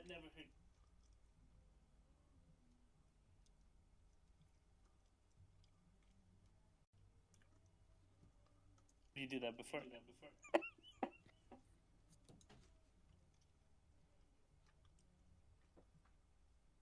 Because I'm refurbishing my kitchen and I didn't manage to finish it in months. So when this trend started, it's like, I hate this. So we can't tell you, Anda. It's classified. You know that it's classified. We can't tell you a thing about it. I don't know. If I knew, I wouldn't have asked. Well, it comes from saying that talking about the Ukrainian counteroffensive shouldn't be done, right? You shouldn't talk about the Ukrainian counteroffensive. And then somebody had a clever idea that there should be lots of offensive counters, right? Counters that kitchen counters, which are offensive to one's sensibilities of order and cleanliness. So people started posting lots of very messy counters, that is to say offensive counters, with the hashtag Ukraine counteroffensive, ideally to confuse Russians. Thank you for bringing that up, Anda, because I kind of had parsed out what it meant, but it's so hilarious. I was enjoying that too for a little while of guilty Twitter scrolling for entertainment, and I wanted to actually include my old countertops in this, and I'd totally forgotten about it until you just mentioned it. So I need to go dig up a picture of my old counters because they were truly offensive, in my opinion. This horrible sort of like light blue color with this weird like blonde wood on the sides and everything. It was so bad, and it didn't match anything in my house. Mr. Potato Head. So I finally got rid of them last year, thankfully. But I think I'm going to try to remember to make my own counteroffensive Mr. Potato Head. and put my counters in there because they are just truly horrifically offensive. So you know what the funny thing is? I know what's going on. I know why this kicked off. And I have a hunch as to who started it. I think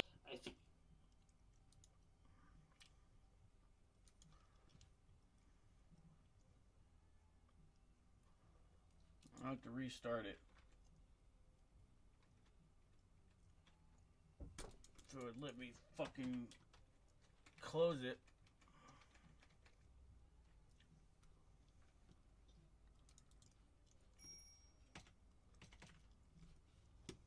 I think what happened was Jesus Christ, show me the fucking taskbar.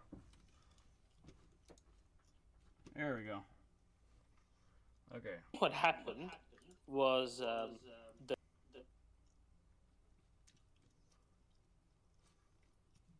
try another car. I want to try a Porsche or something. the people in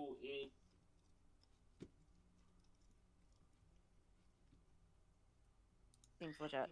Dr. Nick tagged you in something. Oh, Lamborghini Huracan. Oh, I want to try it. Origin story of contact, and I think Scribe wants to touch on that as well.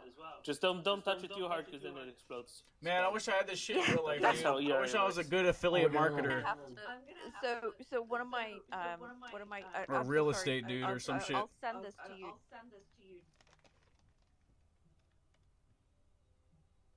Well, I don't know if I should, but somebody on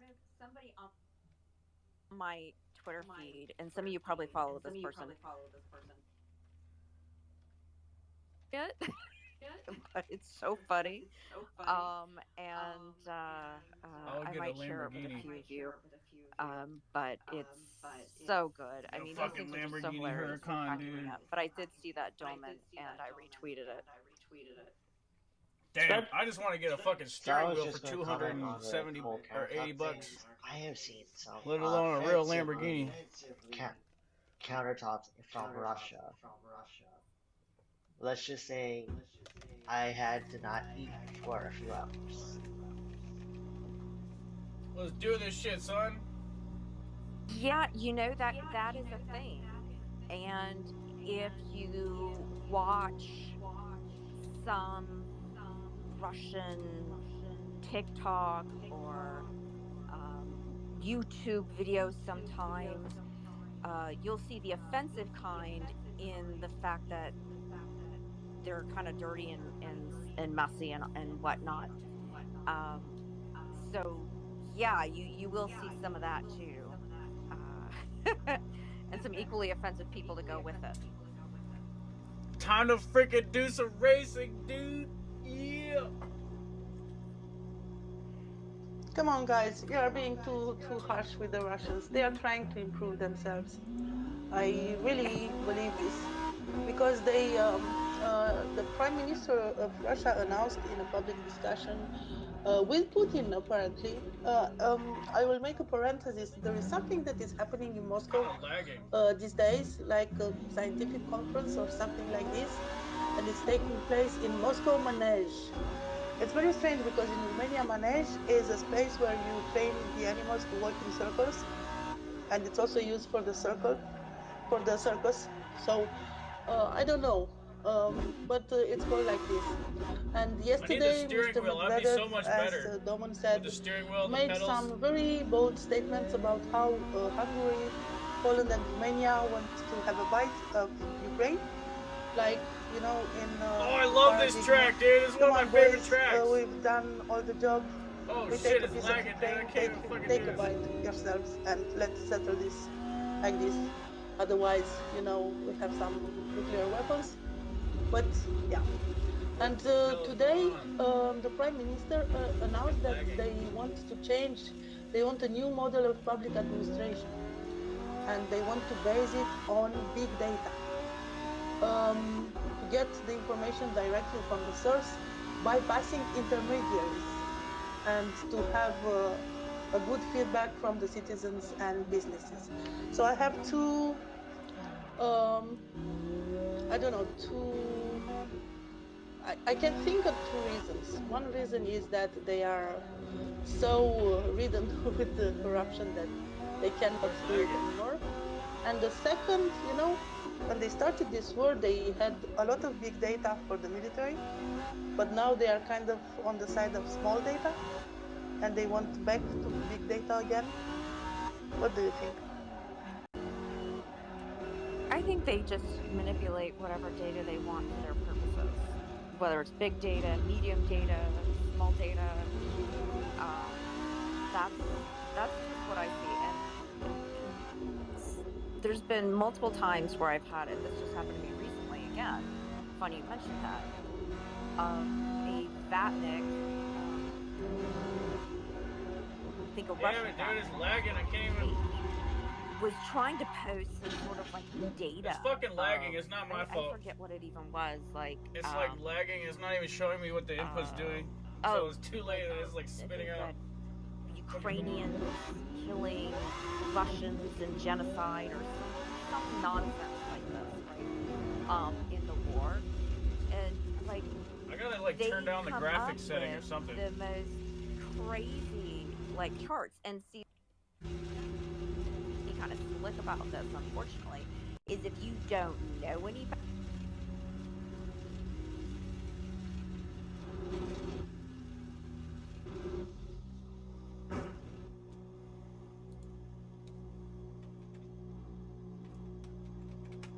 What the hell is wrong with this? Alt tab is not even working. What the fuck? Oh, there we go.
Oops.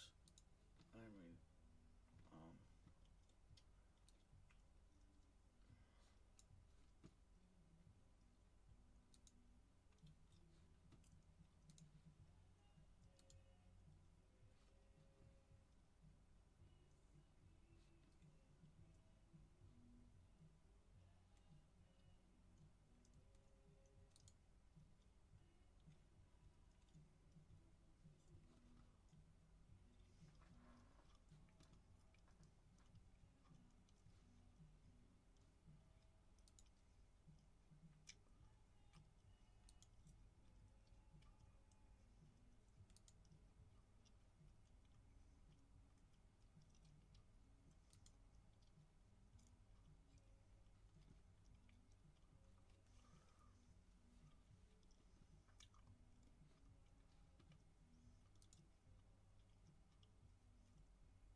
Where the frick is my taskbar?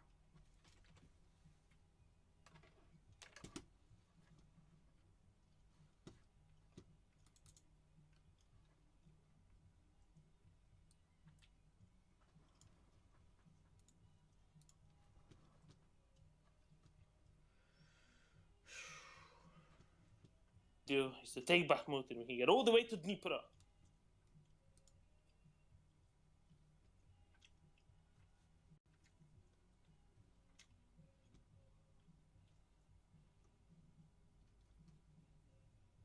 And they said, what we need to do is take Bakhmut and then we can get all.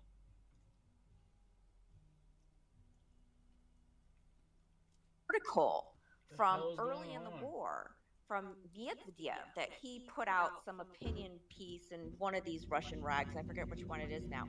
But he said that his idea of the Russian borders is that they would extend all the way out to Lisbon. From Lisbon to Vladivostok. Exactly. That's literally what he said. From Lisbon to Vladivostok. I know, Okay. I read the same one. Oh, you did? Okay, yeah. So, like, legit, you know, that isn't like even it's totally not even a crazy thing. And, you know, then they start tweeting out these things from this, like, shaman from one of the ethnic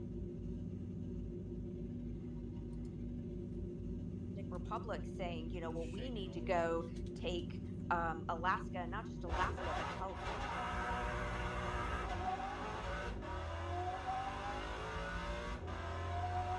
You know, from Alaska to California.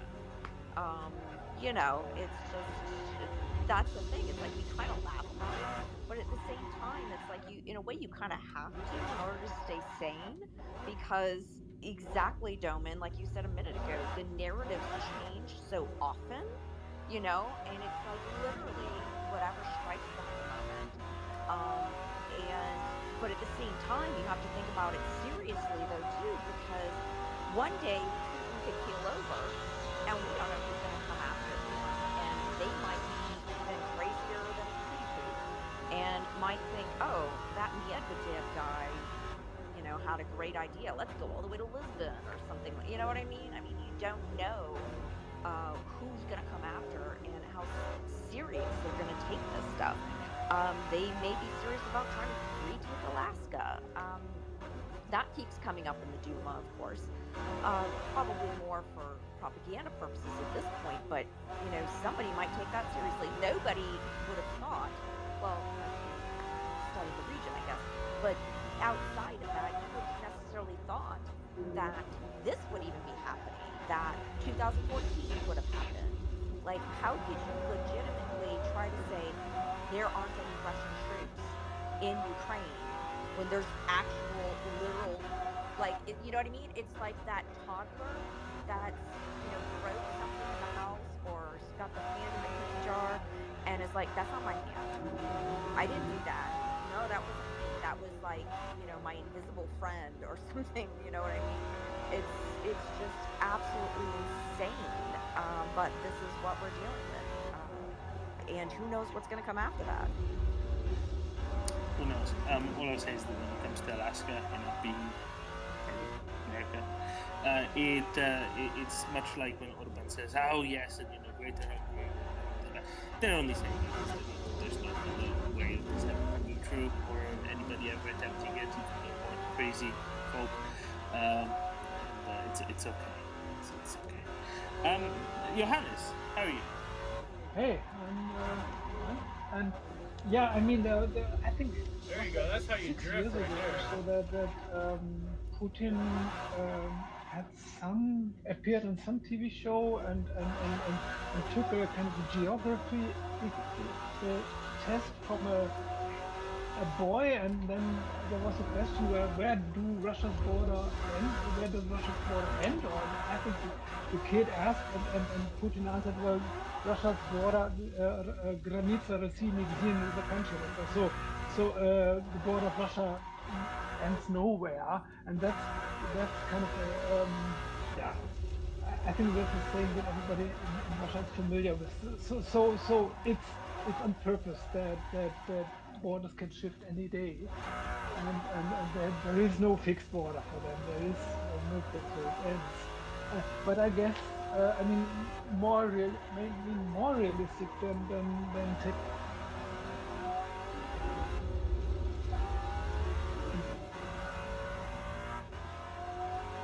Hangover kind of stuff. That's something which I think is very serious in this case.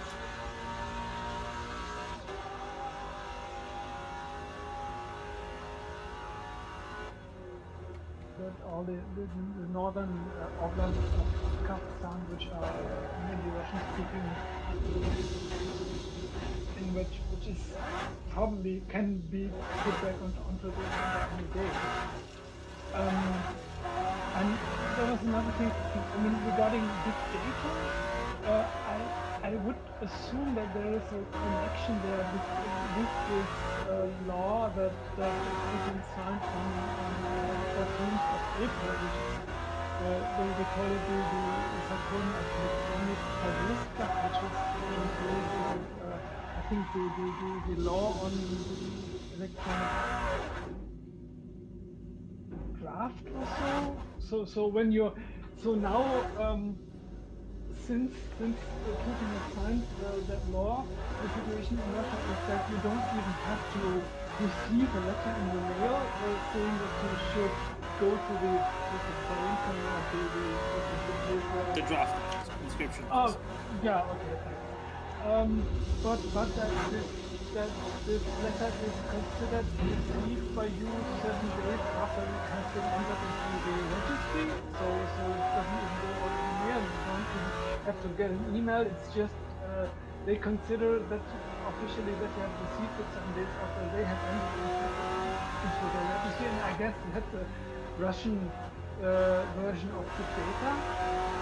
So data is something that allows you to kind of do anything with anybody, and I would assume that this is somehow linked. And maybe the other thing that I actually last night wanted to chime in that we talked about, I think it was last night, I mean at least last night, our European time, so it was probably yesterday around noon in the US, about Chechnya and the University of the diet. And I think something that I thought should be mentioned in that connection is not only the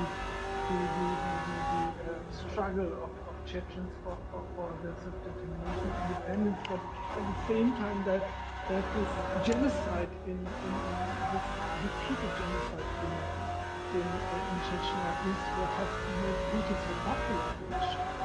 And that's something which is I think very, very concerned that I mean Putin didn't start committing genocide in Ukraine, not even in Syria, but really 20 years back in Chechnya, and even before he became president, and that's what got him the ticket for the presidency. And he's been popular with Russians ever since, not least because he did so. So that was just a small addition to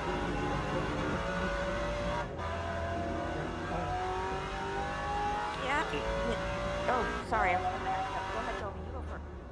I was going to say, I think Johannes don't get that. Oh, okay. Well, so first, we're talking about the borders of Russia not having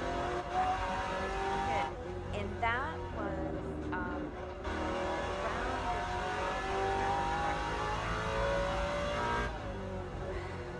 sort of sieve right now in relation to everything Russia's doing, but it was around the time, if I remember correctly, that they put in that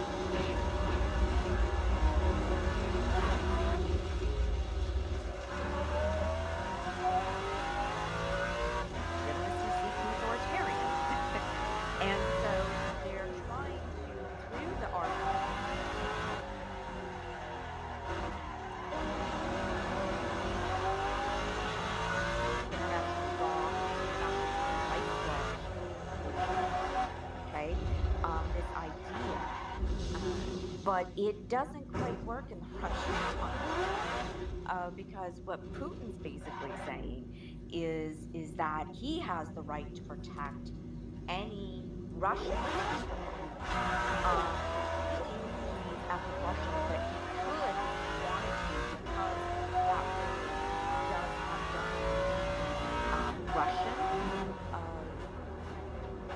make it just Russian speakers, but to protect them anywhere they are in the world. So that could be, geez, I don't know where all the Russians are in different countries of the world, but they exist in most countries. You have a Russian embassy or whatever in most places, and like for example, New York City area, Brighton Beach, right? And so that allows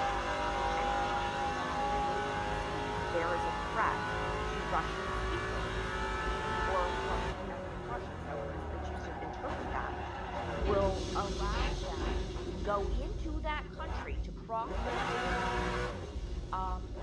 engage in defensive combat, is what they would call it, I guess, right?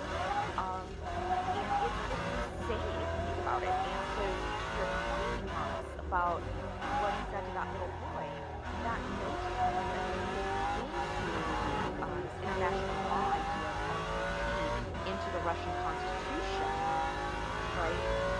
It basically says that's what that means. If you think about it at its most literal sense, at anywhere in the world where there are ethnic Russians, but see, it could also be just Russian speakers, because what you were talking about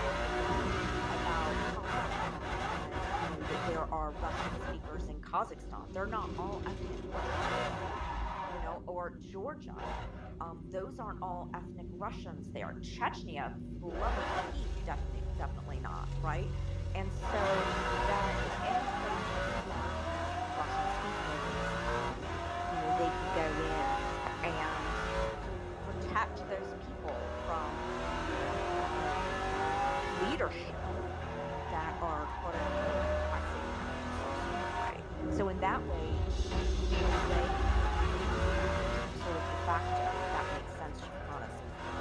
And real quickly, what we talked about Chechnya, yeah, I talk about as far as the genocide. I talk about it whenever anybody asks me about it. Usually, sometimes, gosh, what's his name? Abdullah will come on and he'll ask me something about it. We talk about it. But, absolutely. First of all, let me back up just real quick, and I don't want to spend too much time on this because I think I talk about it too much, but the first thing for obviously happened was jealousy. And believe it or not, the day that Gopher died,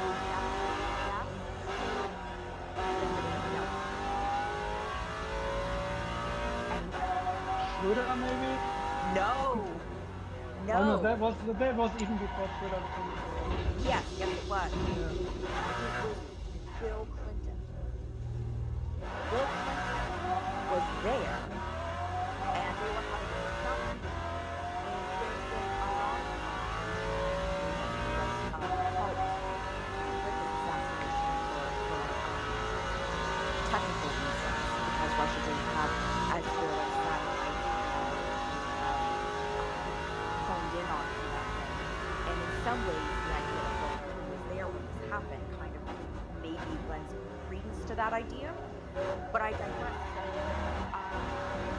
that happened. Yeltsin became unpopular because it was embarrassing, not because of the genocide, per se. It was the amount of soldiers that were dying after little tiny baby Chechnya, population of approximately 1 million people, and it was an embarrassment for most Russians from that perspective. But Putin made it super popular because he just sort of went in there, and even though there was total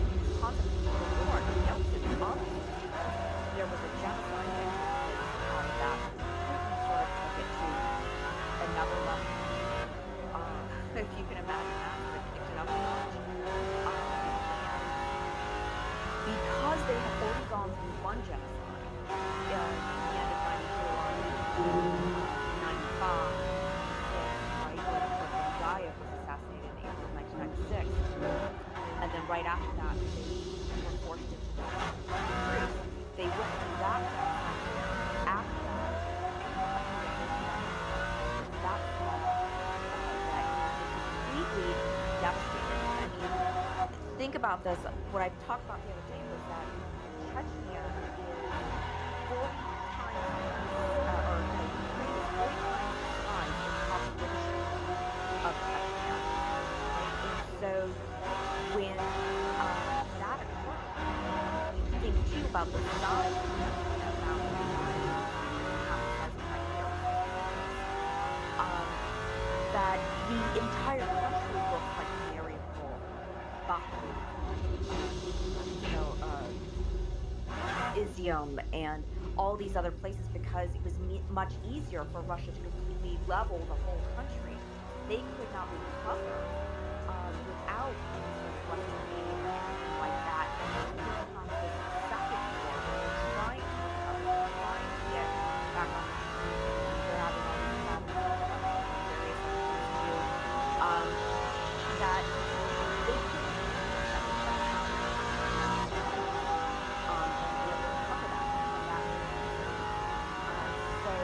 that's something to keep in mind as well. And because this time around, Putin was he just got so lucky in so many ways with the economy, with his starting this war and nobody suspecting that they were the ones who were the opponents, and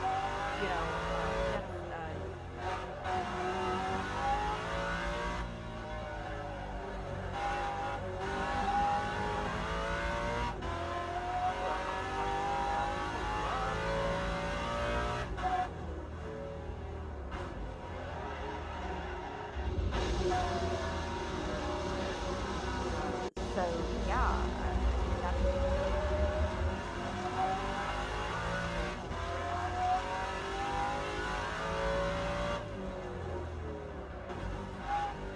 interesting is what happened afterwards.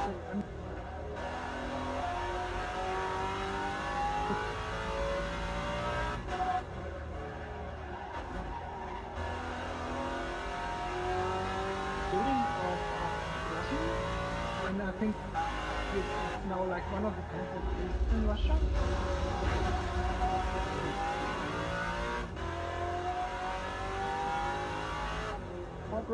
Brokers in Russia now, so that's something which I really struggle to understand how this has come to happen and what it actually means. Because I mean, I did believe that knows Churchill seen as a traitor, but still he seems to be, I mean, totally disproportionately powerful in Russia. And how could that happen? Why did it happen? well, so first of all, just pointing out it's important to understand, though, that while that is at the same time that is massive theft from the POs, starting with his father Andre. And ironically, he was the imam of for but massive theft that was supposed to go to building for homes and all of this kind of stuff. I'm to the tune of probably over $1 million, at least, of money. And even Russian officials have been interviewed and commented on that. So that's number one. Let's talk about that. Number two, you step outside and it looks just like Russia. You step outside Moscow, it's slums. It's, people living in very poor conditions. There's also very high income inequality. There's very high unemployment rates there. So Putin, why did he put money into Chechnya for the same reason. And this is what I was telling everybody. They've got control of Mariupol. It's going to look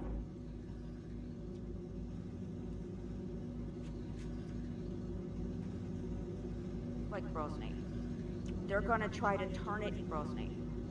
They're going to try to turn it in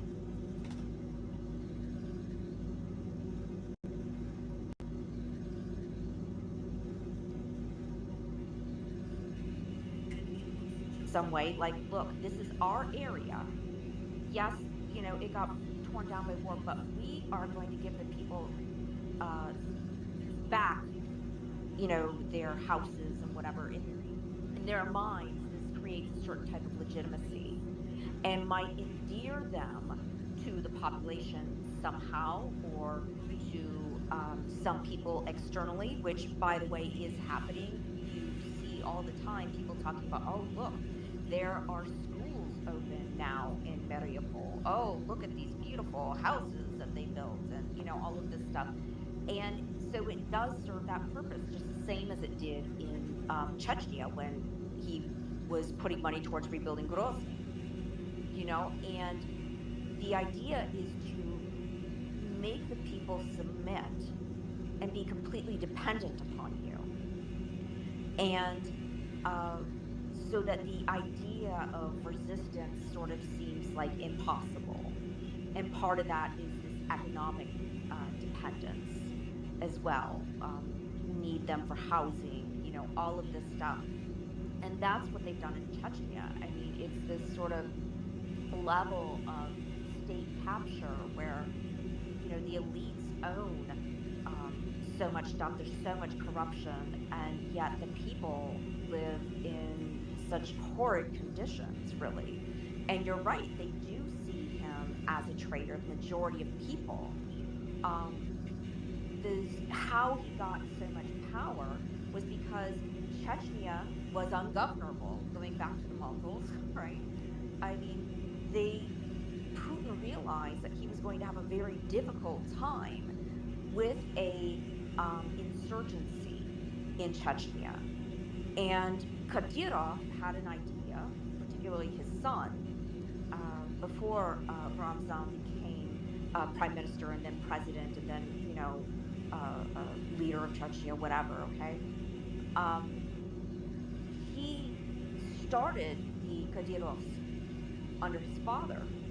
And the idea was essentially to weaponize their own culture sort of against them. This is something else I'm going to talk about in my book, about how they basically subdued the insurgency by doing things like kidnapping their relatives, by like raping the men in their families, because yes, of course, that's going to be horrific in any culture, but particularly in a culture like Chechnya, where they're based on this sort of like an honor-based society, and notions of family and clans and all of this kind of stuff, and blood feuds, that this would create,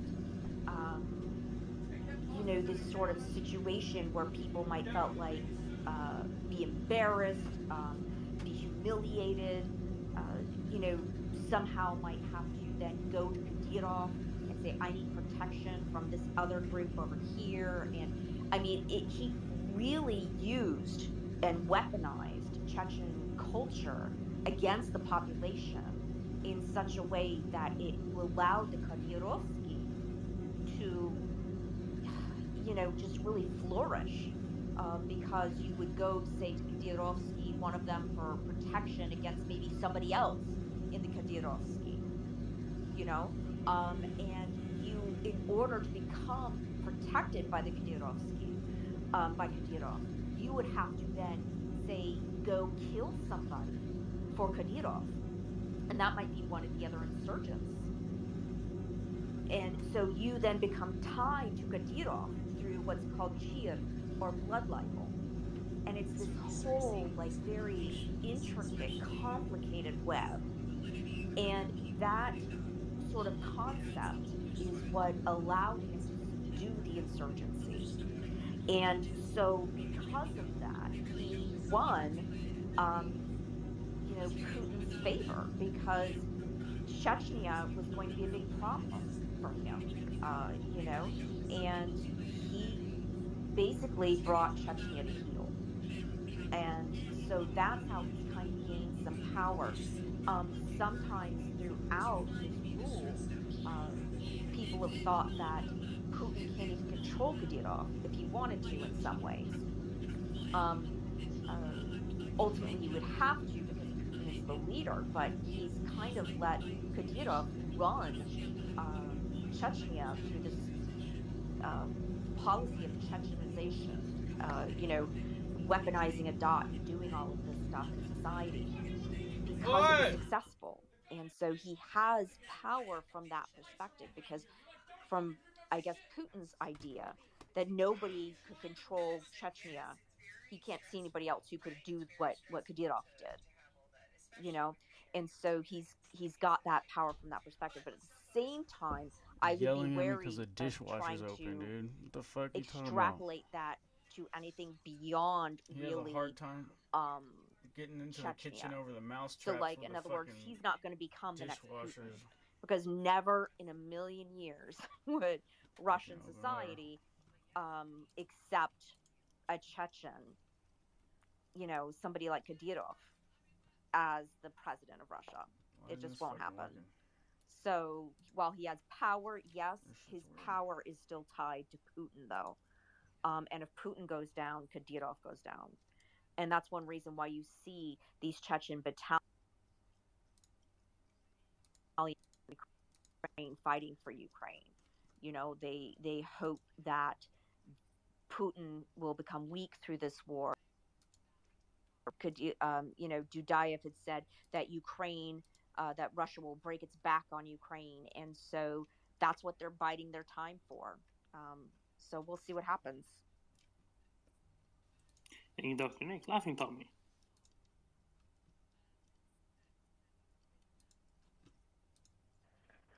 Sorry, I was away from the phone for a second.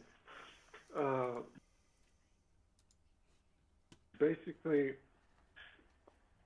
Dr. Nick touched upon most of what I wanted to say.